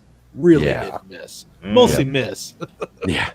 Except for, I love Talladega Nights. Right. Everybody's got a couple that they like. Man. He's had a lot of misses, okay? So. Oh, yeah. Well, what's that Sherlock Holmes because the problem is that somebody like Will Ferrell, it's like... Don't bring that up. He's one of those types of guys that doesn't know when the joke is supposed to end and just kind of keeps going on way too long, like when you should cut it off. Like, he's not good at that. He doesn't know when the joke should end. He doesn't have good comedic timing. He's a one-trick pony is what he is. Correct. Basically. Yeah. He's played the same character in almost every movie. Yes, That's true. Yeah, they just changed the name. The giant man child. Yeah. Yeah, there are a lot of actors like that. Oh yeah, they get Adam typecast. Sandler. Yeah. Oh, yeah, Adam Sandler. At least Adam Sandler, I'll give him this. He has two characters. He has the retarded man child and then the overgrown athlete with anger issues. Yep. Yeah. He was fantastic in Uncut Gems, but a lot of people didn't see that. And it wanna wasn't really see that great of a that. movie. I It's just see he was good in it. So I actually think he was good in that. He did some movie with Chris Rock on Netflix. I think The Day Of is The not his wedding best one. movie. Yeah, it's not his Yeah. best movie, but I was like, that movie didn't piss me off. He didn't do the tropes. He wasn't married to some hot 20-year-old model. They didn't go vacation somewhere. Like, it was just a comedy. It was decent. It was a decent movie. He didn't do the tropes. I was gonna say the scenes I have watched from Uncut Gems, this is the most Jewish he's ever looked in a movie, and I say that from a place of one. He actually did. I was like, he actually like is kind of owning up to his heritage in this one. Because he really hasn't looked that much of a Hebrew in any movie he's been in, except for this one. I'm like, oh yeah, he's definitely showing the older he gets, the more Jewish he looks. Yeah, I was gonna say he did Mazel 8 Crazy Nights. He did kind of make a Jewish holiday movie there. Yeah, I do remember that. That movie's funny as hell. It is. That I love that oh my movie. god, I watched that probably 3 or 4 times. That movie's funny as hell. I miss movies like that. Yeah. See, and like I said, the middle movie, like Adam said, Yep. Yep. mid-tier the middle movies. movie, Yeah. mid-tier. You don't. Yeah, they don't make those anymore. They don't. Well, they do. Everything is They're chasing just on this. Netflix. They always true. chase these gigantic. Everything does not have to be designed as a blockbuster. Just make Yep. some decent mid-tier movies. Word of mouth catches out. People go see them. For just right gotta now, people not going out. They'll check it out on Netflix. Like you know, everybody's talking about the Tiger King, so I'm gonna have to watch it now. Yep. You know, you know what I'm saying? Like if it's good, you know, you don't have to spend so much money on advertising. Wow, what a fucking concept! Just make something good and people watch it, right? Fuck me, right? That's right. They still make them. You just got to go on. Like I said, they're on Netflix. You gotta hunt and for Tubi. them though, yeah, because they don't They're on market this Netflix. shit. They're on Netflix and Tubi. That's where you got to find them. Oh, they're all over Tubi. All right, let's bust right into topic number 3 here. This, when entertainment attacks from Chabon to Chibnall, movies and comics and everything in between. This is just basically what we're dealing with right now. And we talked about the comic book stuff in the last topic, and this is kind of going to carry over because of Chris Chibnall and Michael Chabon and you know, And Alex Kurtzman. and Ryan Johnson Kathleen Kennedy. and you know, all these assholes from Hollywood. They want to come out, you know, Dan Slott, you know, chain blocking people on Twitter because you just don't like the opinion and you don't want our money because our leanings might be one way or this way or that way or sideways or, you know, Dr. Seuss every which way but up. But I mean, at the end of the day, money's money, and you don't shit on customers. You don't. Well, that's just it. Can we just unanimously agree here that this is 100% a coordinated fucking attack on pop culture in general? Definitely. Absolutely. Definitely. If you can't see it by now, I don't fucking know what else is left. I really don't. Like, I can't draw it out with pictures any more than what's going on right now. It goes back to this, okay? What did Jeff Goldblum say in Jurassic Park? You know, life can't be held back. It will find a way. And humans are the same way. You are not going to be able to mold audiences the way they would like to mold audiences. We're free thinkers. We're always going to think of, not always, but one person in a crowd of 100 is at least going to think of the other side of the argument. And that's what they want to do, is bring a generation up believing these agendas that they push. But it'll never, and this has been tried throughout history, and it fails every single time. You can't mold human beings into what you want them to be. It'll never work. No. That's probably about right.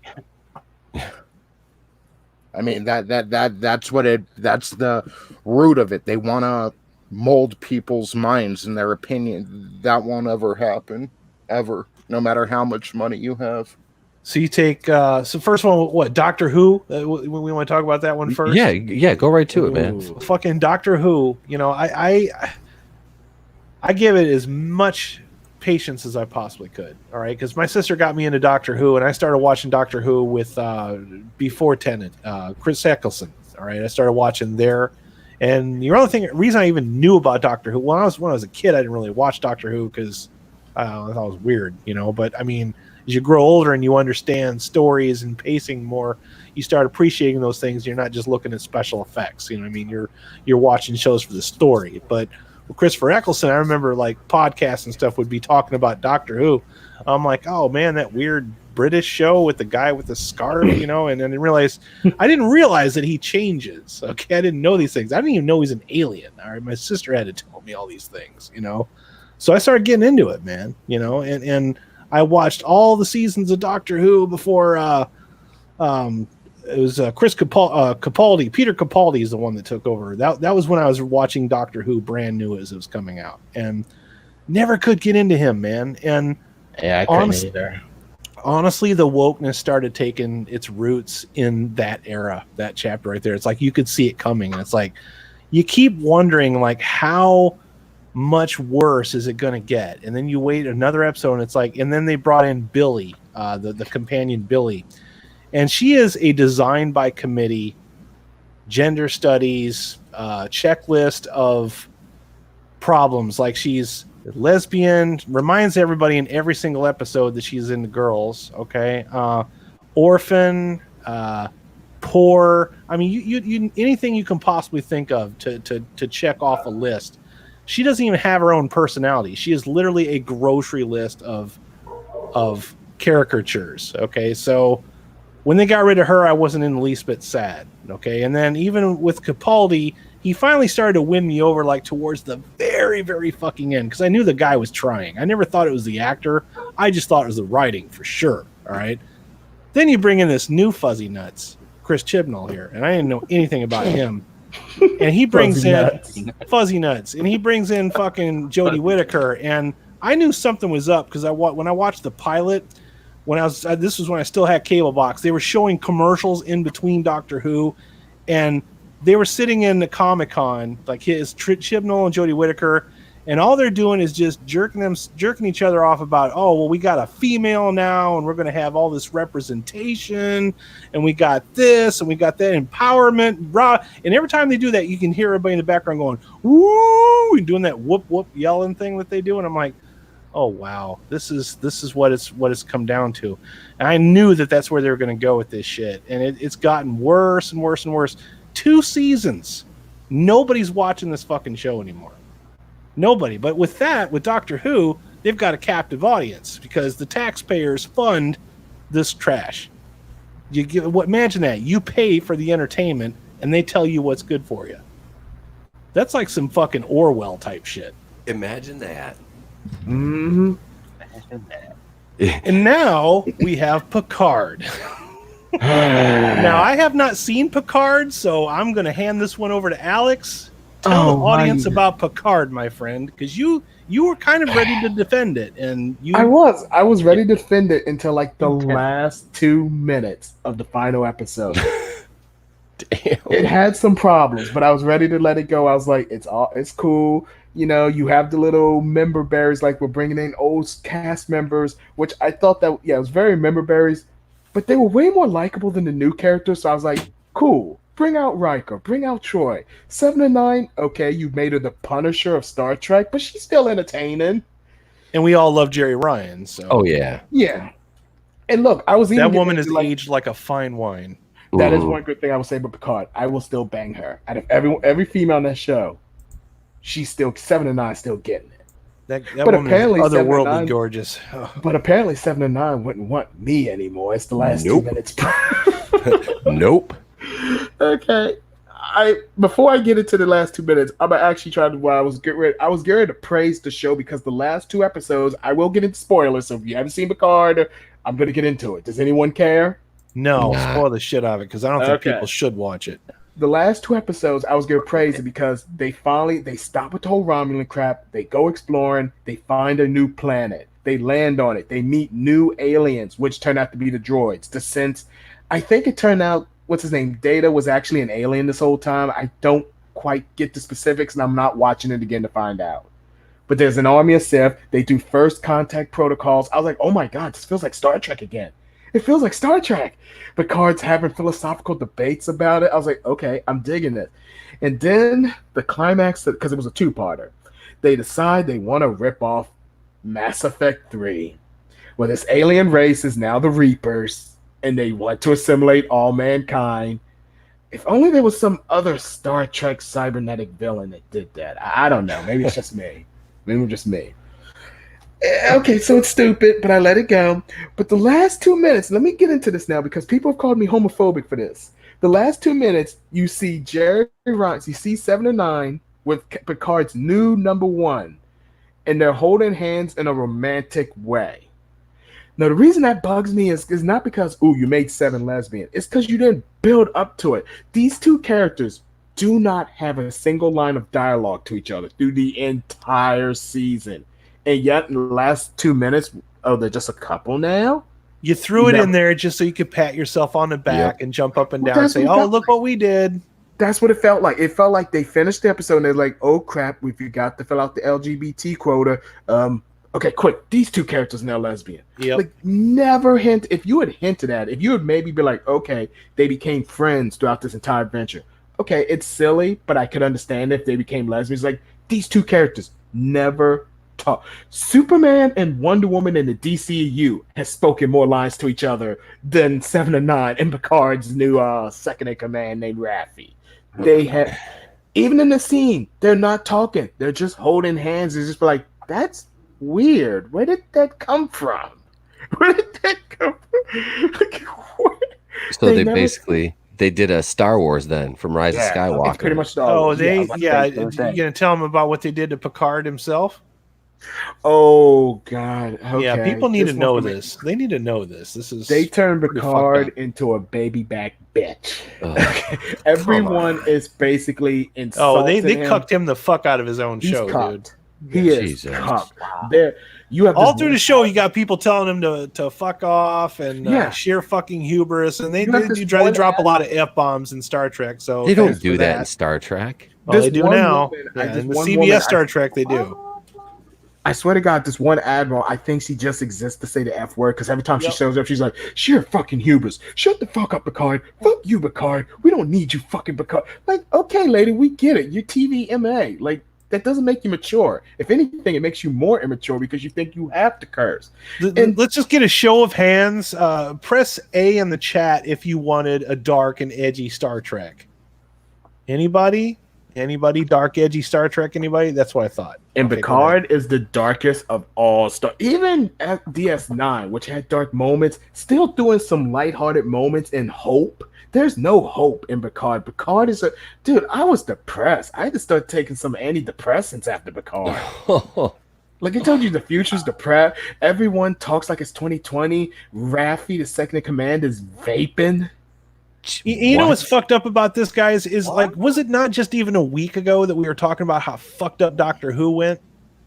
And now this happens like not even a week. We don't even have like a week to breathe. And it's only been like a year since Star Wars did this. This is a coordinated attack to destroy pop culture. Fucking they have the female. I saw the scene. I think it was Drinker used it. When she sat down and she's dropping F-bombs talking and I'm like, what the and like I said, I grew up with the Next Generation and I'm like, they didn't do this in any of the other movies. Like no, just like everything else, Pete. This is not your dad's Star Trek. Yeah. This is the new Star Trek. This is the betterer Star Trek. Even it's the best Star Trek doesn't have this many F-bombs. Like honestly, I said it. Discovery is better than Picard. Oof. Discovery is better. We've seen episodes of Discovery. Yeah, remember Discovery has Sonequa Martin Green. You're talking Mikey Spock. I can't stand. I will take Mikey Spock over Jake Picard. Okay, like they cucked him so hard. Like everyone just tells him to shut up. He's childish. And Picard, there's one moment where you think Picard's finally going to stand up to himself, and it's like the last 2 episodes where he's like, "Well, the Federation needs to start acting up." He says, "Oh, shut the fuck up, Picard." I was like, "What?" And Picard doesn't say anything. giving these screenwriters like a psychological exam to make sure they don't have daddy issues, so they don't live through these. Well, here's the thing, and I know I've beaten this one to death, but I'm going to bring it up again, man, because like these writers' rooms, all these people is they're in there trying to get each other laid. Okay, so they're in there and they're trying to jerk each other off and out-woke each other. So they come up with all these fucked up ideas. And then Alex Kurtzman is just a fucking soy yes man who says yes to everything and says yes to literally everything the writer's room comes up with. So what you have is a hodgepodge of woke ideas that don't cohesively have any kind of overall meaning. It's just it's a bunch of bullshit. It's Orange Man bad, and racism and classism, and Star Trek is like this. Starfleet is like this oppressive force now. It's the government. Propaganda. Nobody fucking wanted that. Nobody. But you know what? They didn't even think that through, because I made the post the other day. I was like, you wanted the Federation to be like, okay, it's the Trump administration. They're like this evil, crooked, shadowy government. But at the same time, they still wanted to be woke. So they made all the leaders of the Federation women. So ultimately, women destroyed the Federation. I was like, Alex Kurtzman, congratulations. You managed to be both misogynist and woke at the same time. How does that even happen? Well, good job, Kurtzman. They checked so many boxes, they started canceling each other out, apparently. Yeah, I didn't watch this show, and I'm at a point now where I just don't want to see these things happen anymore. But because I know they're going to fucking happen. Everything is so predictable. It's like everything's going to go woke, and everything's going to piss you off. Picard broke me. So, another problem. They wanted the Romulans to look really sexy. Like, for whatever reason, they didn't give Romulans forehead ridges like they have in the show. Now, I get it. In the original Kirk version, they didn't have ridges. They were supposed to look like Vulcans. But that's because it's a 60s show with no budget. Once you got the TNG in, you could tell a Romulan from a Vulcan. Romulans have ridges on their head. Romulans have ridges. Now, first, I thought, okay, maybe that's just a design choice like with the Klingons in Discovery. It's stupid, but whatever. And then I started realizing, wait a minute. Anytime they show a Romulan who's not a main character, they look like a Romulan. They have ridges. It's only the ones you're supposed to want to fap to, the main characters, who do not. So I kept getting confused. Like, are they Vulcan? Are they Vulcans? I don't think any Vulcan ever showed up in the show. They just look like Romulans for some weird reason. Just like it was just so bad. Romulans were just. I think the only compliment I heard about the whole show was, oh well, cinematography is nice, and it's like, and that's the other thing. It's like all this entertainment. Like we have like cutting edge cameras. Like I just bought a camera for $600, which about 20 years ago probably would have cost me like in the thousands. Okay, high 4K entertainment, 4K TVs. Talking about HK now, you got 3D. All this fucking cutting edge technology and all this trash entertainment to watch on it. Hell yeah.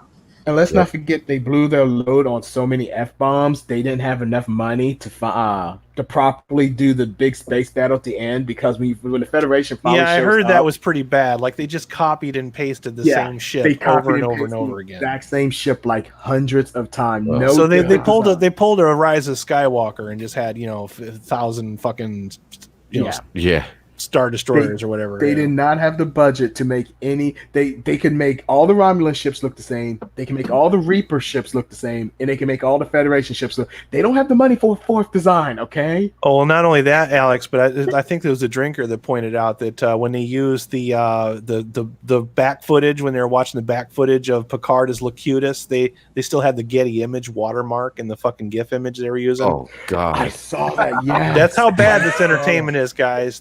They, like you said, they blew their whole wad on getting somebody to say fucking Star Wars. I said fucking Star Wars. They said it so many times. Like it was ridiculous. I mean, this is our entertainment now, and you can't use the excuse that, well, we're making this for a new generation. The new generation don't give a fuck about this stuff. They're making this entertainment to piss us off. Yep, and they admitted to ruin our lives, and they get a kick out of it. They're making it for themselves. What's his name? Michael Chabon even said that. Yeah, he just was antagonizing the opposite voting base because he just wanted to, because he doesn't fucking care. Basically, and this shit attitude between I was in sales for years, man. I ran a store. I loved my customers. I would never do this kind of shit to my customers. My customer service was never questioned by anybody ever, up until the last day I worked there.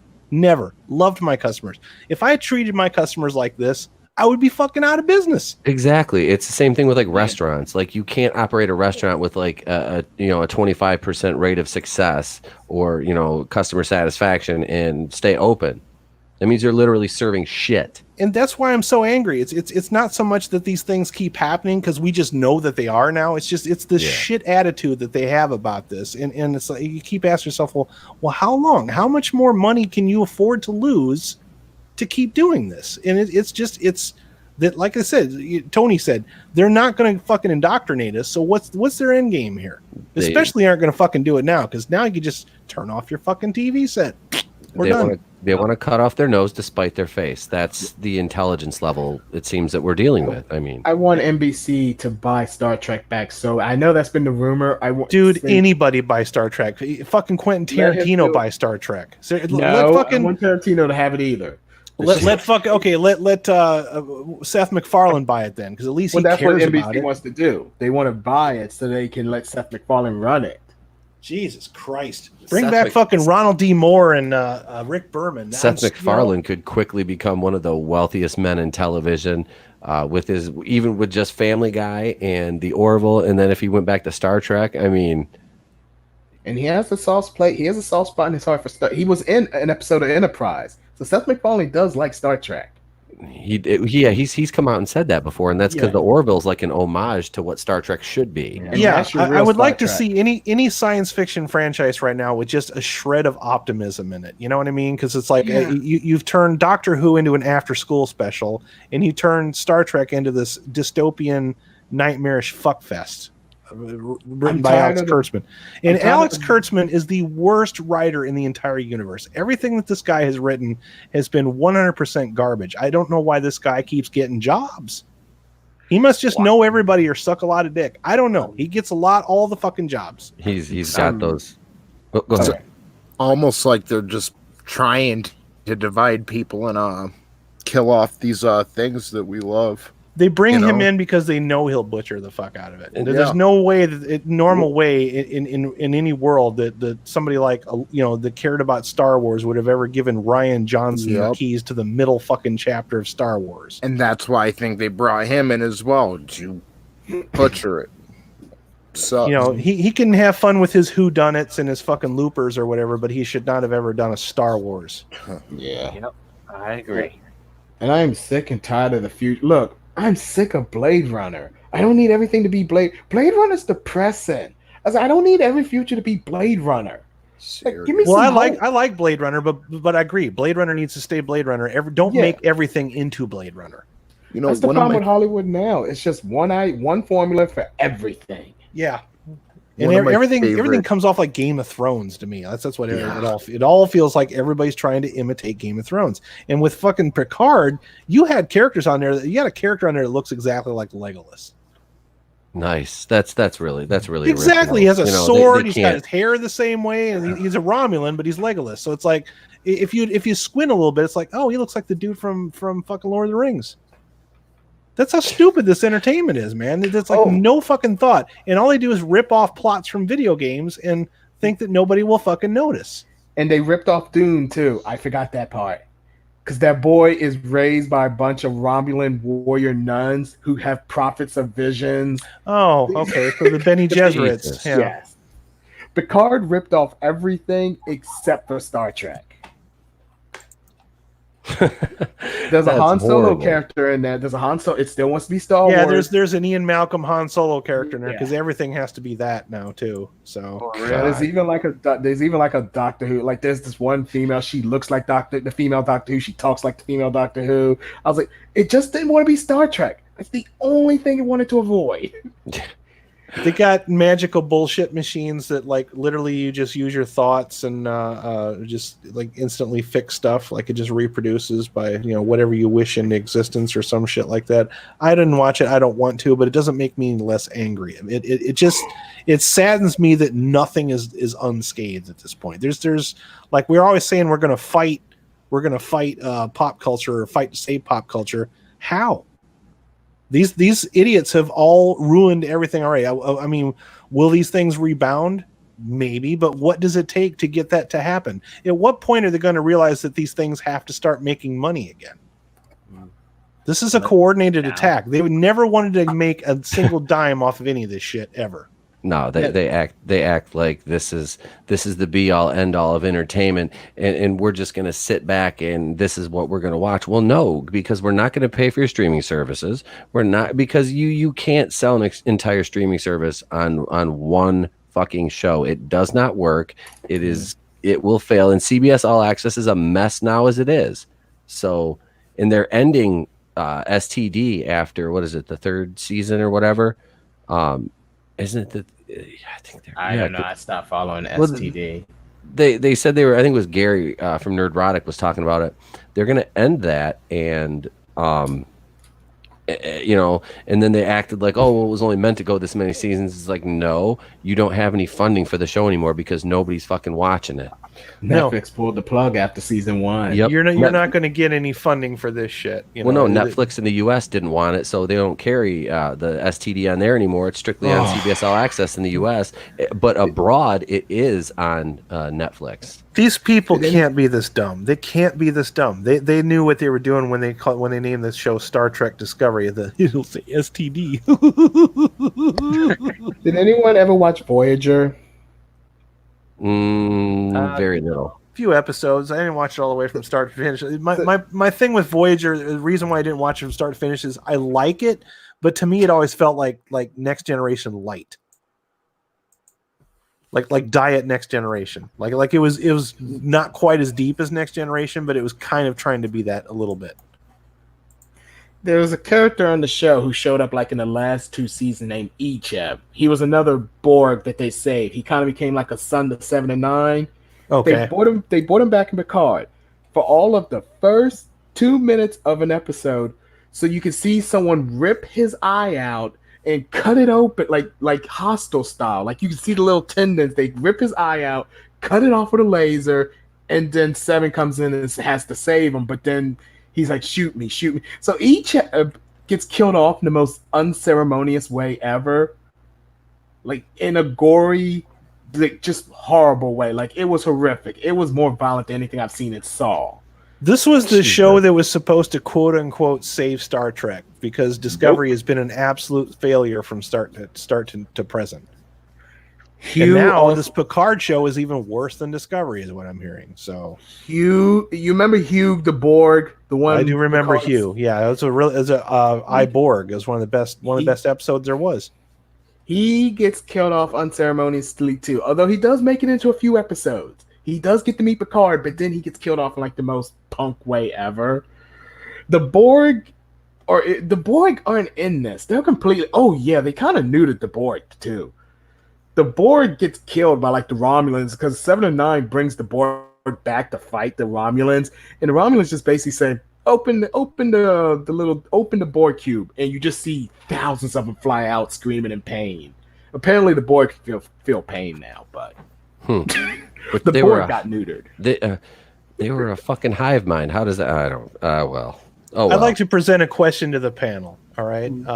At what point do you start making new entertainment? Because you can't rely on Hollywood to do it for you. So what do we do? Do we go back? Do we adopt the do we go back to like the grind houses where people make low budget trash? Because honestly, I would rather watch low budget trash than this overpriced woke garbage. The problem is that falls on the fans. The fans need to start finding some original content and start paying to see it and start promoting it like they did with Tiger King. As much as we talk about Hollywood has no creative ideas, the fact is everyone still goes and pays for it. They still go see the sequels over the original stuff. I would start making my own stuff, but I didn't go to film school. I don't have the skills to do this shit. I watch talk about TV. You don't need experience. How dare you? Don't you evoke that name? Don't you evoke that name? Fucking Tiger Waititi. Like Tiger I mean, King, I came up with better stories with my G.I. Joe figures when I was like, in my early teens than this shit. Fans need to step up. If they're tired of superhero fatigue, stop seeing superhero movies. Yep, That's not a problem for me at all. They're still gonna, that's the thing is like I don't want to see nearly as many of these as I did a couple of years ago. I mean, and it's like and I want to touch on this for a moment too because I haven't really talked about it on the channel that much, but Steve's you're kind of a DC guy over there. So what's your take on the Batman now? What do you think how do you think this Matt Reeves thing is going to turn out? We haven't really heard anything really bad about it yet. The new car looked good. The Batmobile looks all right. I really don't have any issue with the suit. I'm not overly won on Robert Pattinson yet, but I mean, do you think this is going to turn out to be a good entry into the lore or? I truly hope so because I think at this point, when it comes to superhero movies, they probably really have nothing left to go back on. I just hope that they just stick to like the lore and not try to get outside of the box with anything. Do it like we've been seeing with like Star Wars and Star Trek. Yeah. I just want a good Batman movie. At this point, I don't even care if it's Robert Pattinson. I just want a good Batman movie, being a detective and he's beating up people and all kinds of crazy stuff. I don't see no more wokeness. I'm done with it. I can't take it anymore. I'm done. I can't do this anymore. So I just want to see good Batman. Spider-Man, we ain't gonna get no good Spider-Man. Not until they make him an adult again. Yep. Yeah. So I just want a good Batman movie, nice clean fight going on. That's all I want. That's all I want. And that's really not too much to ask because we've had good Batman. They're people are capable of making it. So we just and I'm not totally against Robert Pattinson because he's a good actor. He's he's come a long way since the Twilight debacles. And it's what was that movie, The Lighthouse? Everybody I've talked to said that movie is good. I have not heard any bad things about The Lighthouse and his performance in it beside William Dafoe really well. Like I said, there was a lot of people that didn't like the choice of Ben Affleck as Batman when we started, when that started either. Still don't. Sorry. I was one of them and he won shit. He won me over, man. Every live action Batman other than Adam West, people complained about. Oh yeah. Every single one. Now, some of them were correct. Kilmer and Clooney. Those were bad. I'll fight somebody about Michael Keaton though because Michael Keaton was awesome. I think he surprised everybody. He did. Going from Mr. Mom, Beetlejuice to Batman. To Batman, yep. All right, fellas, I got to get out of here. I got work early in the morning. All right, my brother. Well, you take care. Thanks for being on. Yep. And remember, the Legal X7, everybody. And remember, if something goes wrong, it's Carol Baskin's fault. There you go. Have a good night, Alex. Peace. Good night, brother. Later, buddy. Yeah. So it's Tony. So I'm looking at something real quick here. It seems like the last time we even had a movie with an ounce of any testosterone in it was probably The Expendables, and that came out in 2010. God, I almost forgot about that movie. I only watched. Yeah, because it seems like such a distant memory at this point, and that movie is like almost a little too much testosterone, but it still had some testosterone in it. Now it's just like fucking everything's so woke. 2010, you're talking about Iron Man 2 days. Shit. Yeah, dude. Society's gone soft. Oh, it has. I would even just like an acceptable amount of wokeness in the movies, just like not this oppressive, like preachy bullshit like we keep getting over and over and over and over and over again. It's like we're at the point now where we're just sitting here like, where's the woke part? Where is it? Oh, there it is. Whoop, there it is. That's one of the reasons why I don't watch new movies these days, because that's all I'm doing when I watch a new movie. And that's what's pissing me off, because it's like, we're stuck at home and I'm looking at my TV and I'm like, okay, here's my wonderful 4K TV, and I want to watch something new with the new and updated special effects, and I'm watching the old stuff because I can't stand the new stuff. Yeah. I can't utilize my TV because I don't want to sit through the bullshit. That's the same thing here. I've been watching older stuff with my kid. You know, I'm wasting the technology. I could almost just downgrade to a 1080p TV and then have the same amount of entertainment value, you know? It's like video games too. Like I went back and I'm like, I could have went out and easily bought a new, you know, like what is it, a PlayStation 1 or an Xbox One or a PlayStation 4 or whatever. But I went out and bought a fucking Sega Genesis. Yeah, because I want to play games that I enjoy. You want the fun, yeah, because the video games, we don't really talk about that on this channel because it's not really the topic, but yeah, the video games are just as bad. They're overly monetized. They're just as woke as the movies and the comic books, and they're slowly sucking all the fun out of that pop culture too. So this was a coordinated worldwide attack on everything that everybody ever cared about. Yep. You know, and it's do we own these things? No, we're not the gatekeepers, but it's just we were the paying customers. And I'm tired of this shit attitude between people spitting at their customers all the time. I'm so beyond tired of it. Absolutely. And that's one thing that people like Dana Schwartz need to realize. And she always throws that out there like, oh, well, this gatekeeping is gross that you men are doing. It's like nobody was gatekeeping women out of comic books. Nobody was gatekeeping women out of entertainment. Nobody. Like you did that yourself. You made yourself a victim when there was there was no victim, there was no crime, you know. Yeah. You cried. It doesn't wolf. Surprise me in the slightest. You cry wolf because you know somebody one time said something mean to you and oh, your poor little feelings got hurt. And you know, then it was, oh well, all the men, the misogynists didn't want me in comics. And it's like, if you write good comics, nobody's going to give a shit if you're a woman. Well, that's the other thing. Or a fucking unicorn. Chris Stuckman mentioned this in one of his videos. He reviewed Black Christmas recently, and he didn't want to do it because of all the controversy that was going around that movie. And he's not really a political channel. Yeah. But he even said, because he does not do, he just like completely sidesteps all the political bullshit in all the movies.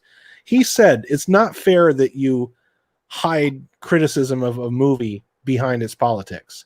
And that's been my thing since day one. It's like, look, you can't use that as a shield defense mechanism for making a shitty movie. You can't just make a shitty movie, bury it in social partisan politics, and then every time somebody says that your movie was not made very well, oh well, that's because you're an istophobe and you don't like the subjects in there. I'm like, well, no, we don't, but we also don't like the shitty movie that you made either. And that's where it's at, man. I mean, you've gotten nothing but a string of trash since about what, 2016, really? I mean, it all started with Ghostbusters. It seems like it started getting really bad around 2016, yeah. So like literally the last 4 years have just been oppressively disgusting. And honestly, yeah, go ahead. I was just I'll even deal with a little bit of agenda if there's something I can sink my teeth into. Right. If I can enjoy about 70% of it, I'll even allow some of it. But it's like, it's just, you can tell that it's like you're being dragged into a church and being forced into somebody's ideology. And like you said, you can't make people think something. Keep trying. It's not working, man. Exactly. And when there's nothing else there except for the agenda, I mean, it's unwatchable. And I'm at the point where I'm going back and watching older stuff, but at some point I'm going to run out of stuff to watch. And it's like, fuck. Yeah. I mean, it's at some point that something's got to give. Yeah. Yep. And you can't keep turning out this kind of garbage just because an election happened 4 years ago and it hurt your feelings. I mean, this is get the fuck over that. This is the thing. There has been since the beginning of this nation, there's been presidents, and one side wins, one side loses, but it's not sides because we're all fucking Americans here. So you can't blame a fucking election that takes place every 4 years like clockwork and then start making shitty entertainment as a way to try to smack people in the face and say, ha ha, fuck you, just because, you know, that particular sect of folks seems to lean on the entertainment industry is their bread and butter and the way they make their living.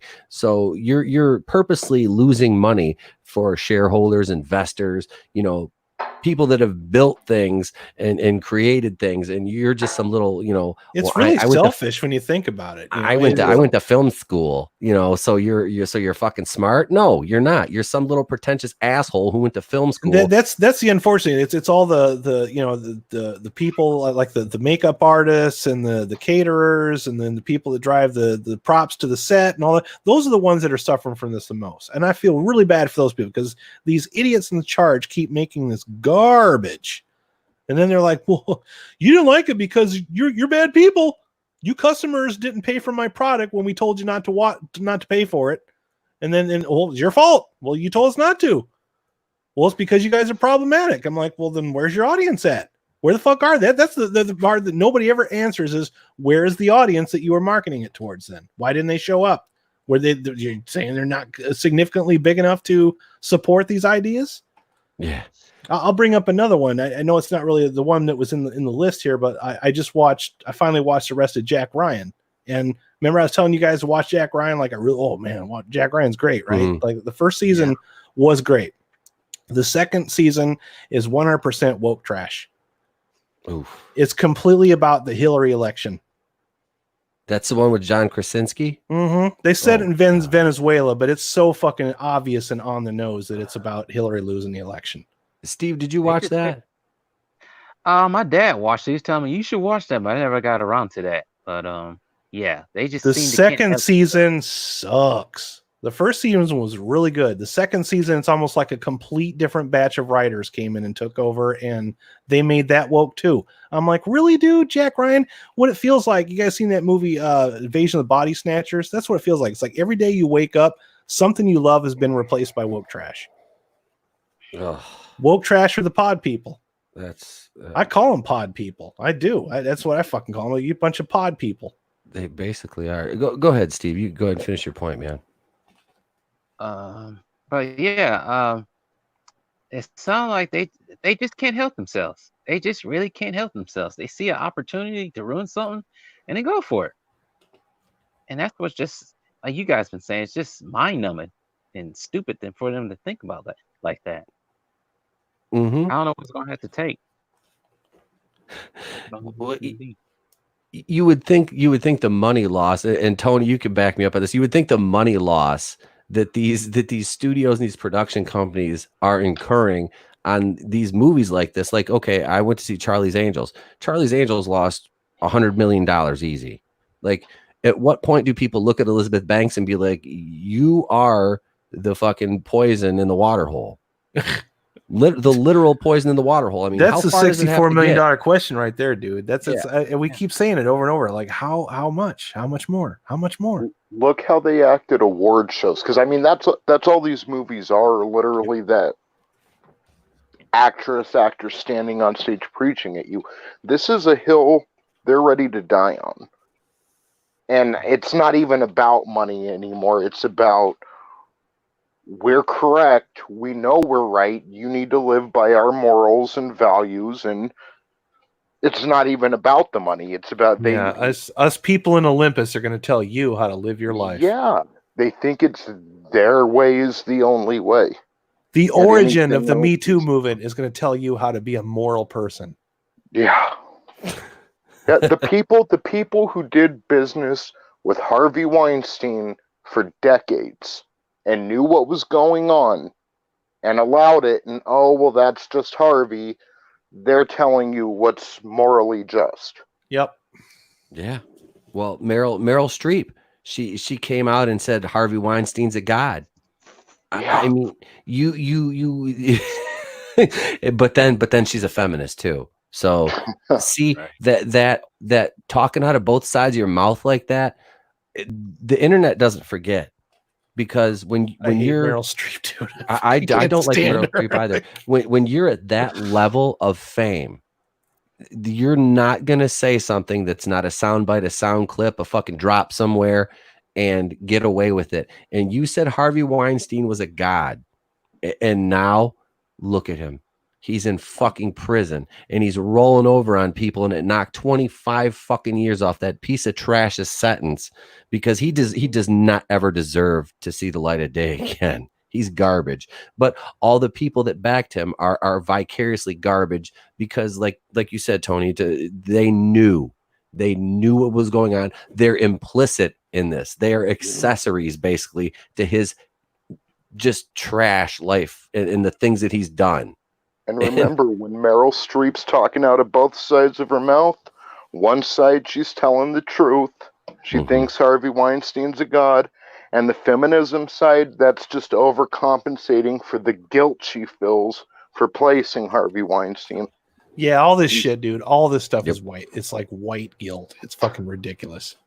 Yeah, they just can't help themselves at this point, you know. Like you guys said. Who is Meryl Streep? Who is Meryl? She did that movie where she was dead or what? I can't remember the name of the movie. Like, she's done some talking about like middle of the road movies, but yeah. Who is she? Like, she's not anyone special. I don't, honestly, I've never been a fan. She's the female version of Daniel Day. My shit doesn't stink, Lewis. Oh. Yeah.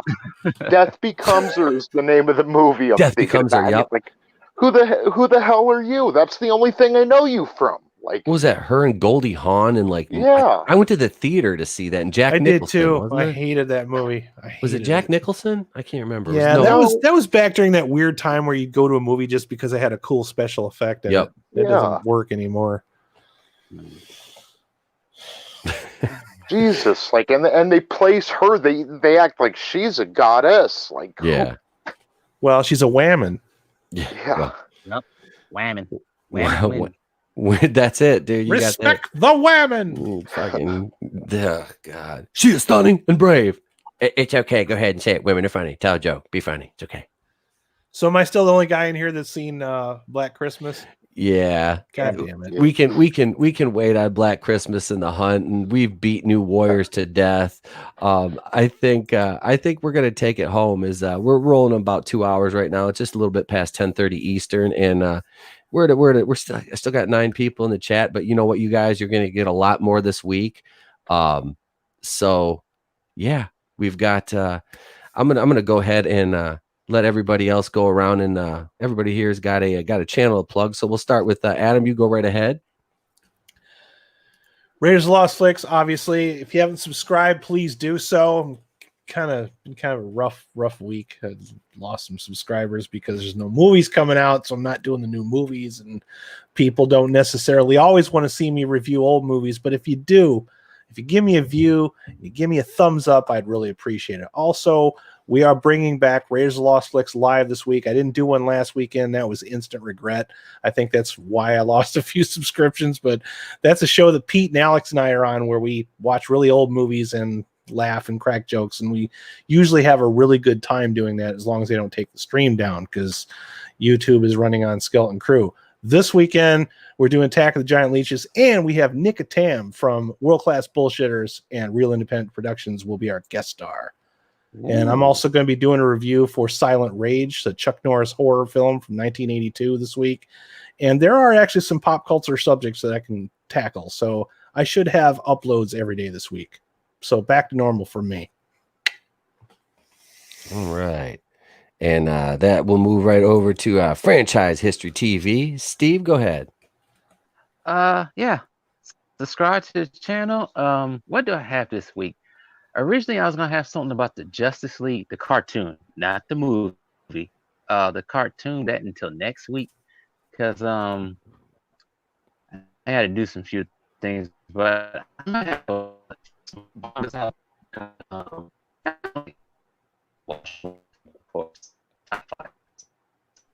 yeah, it's kind of the weird thing going on. So I'll think of something. But yeah, subscribe. I talk about some good stuff. So hell yeah, I dug the last couple of videos, man. Yeah. Thank you, brother. And subscribe to Franchise History TV if you're not already. And of course, last but certainly not least, on the panel this evening, Mr. Tony Tonedef. You know, I was hoping that I wasn't going to be deemed essential, but I was. I was going to take the next few weeks to really start building my channel up. So I thank everyone who's subscribed already over at Tony Tonedef. Thank you for being patient, and I will get some content up soon. Until then, I do hope we take this time And I don't need to tell the audience. If you're listening to the show, you're smart. So maybe spread it to your friends, you know. Take some time to put this in perspective, because like we were talking about, Hollywood will die on this hill, and I really think it's up to us to take a step back from the situation and see how dumb some of these movies are and some of this entertainment is, and stop supporting it, you know. Absolutely. Spend some time with your families, do some puzzles, and realize you don't need this crap, you know. All that really matters is, you know, what's in your household, who's sleeping in the bed next to you or in the room next to you, you know, and, you know, hopefully we all gain a little perspective from this. Awesome, man. Thank you, Tony. Appreciate you being on as always, brother. Thank you. Oh, you're welcome, my man. And, well, I guess that just leaves moi, and I'm going to go solo here. Plug the Place to Be reviews. This is one of 2 shirts of these in existence. So, yeah. You can't have one yet. Sorry. We don't have the Teespring. We're not big enough for that yet.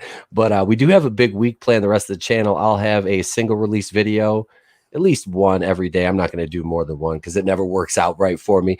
And might do the wrestling show right back here tomorrow night at 9 Eastern for about an hour to an hour and a half.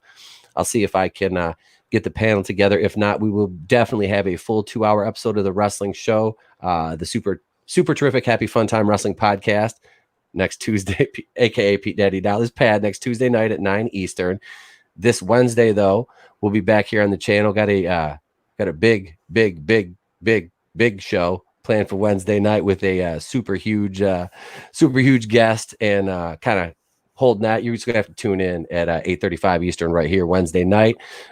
Friday, I'll be back over at Adam's channel with him and Alex. We'll be watching, like you said, Attack of the Giant Leech, which it's a giant leech, man. I fucking hate leeches, but leeches plural. I fucking hate leeches. There's multiple leeches. I grew up in the country, and I used to swim. There's a river down the road from my house. We used to go swimming in as a kid, and oh my God, every time I would go in there, I'd get one of those goddamn things on my foot, and it would scare the shit out of me. Attacking the SJWs, Pete. They just come in, they leech on, and they suck all the fun out of everything. I see a bunch of Dana Schwartzes and fucking Anita Sarkeesians. So, but yeah, definitely be here tomorrow night at if we do the wrestling show, it'll be you follow us on Facebook, the Place to Be Reviews page, and also the private group, the Place to Be Reviews official fan page on Twitter at N80 Pete, or at the Place to Be RE1 on Instagram at TB2BR. And I'll have that wrestling podcast announcement tomorrow morning or tomorrow afternoon by noon. We'll know if I'm going to put together a show or not. But Wednesday night, 8:35, you're going to want to be here. Do not miss this shit. I swear to you, you will not regret it. And yeah, that's it, because we are it's a new year. It's 2020. I'm going to turn 40 here in about 19 days. Oh, so boo fucking who do you? I'm still looking good in my loincloth though. Yeah. So, but yeah, guys, still the high priest. Still the high priest. This has been episode number 94 of the Place to Be Reviews. I'm Itepoku, and I've been here with all of you. I want to thank Manliness and Motivation, Salvador, Keely Chow, Chris Wicks.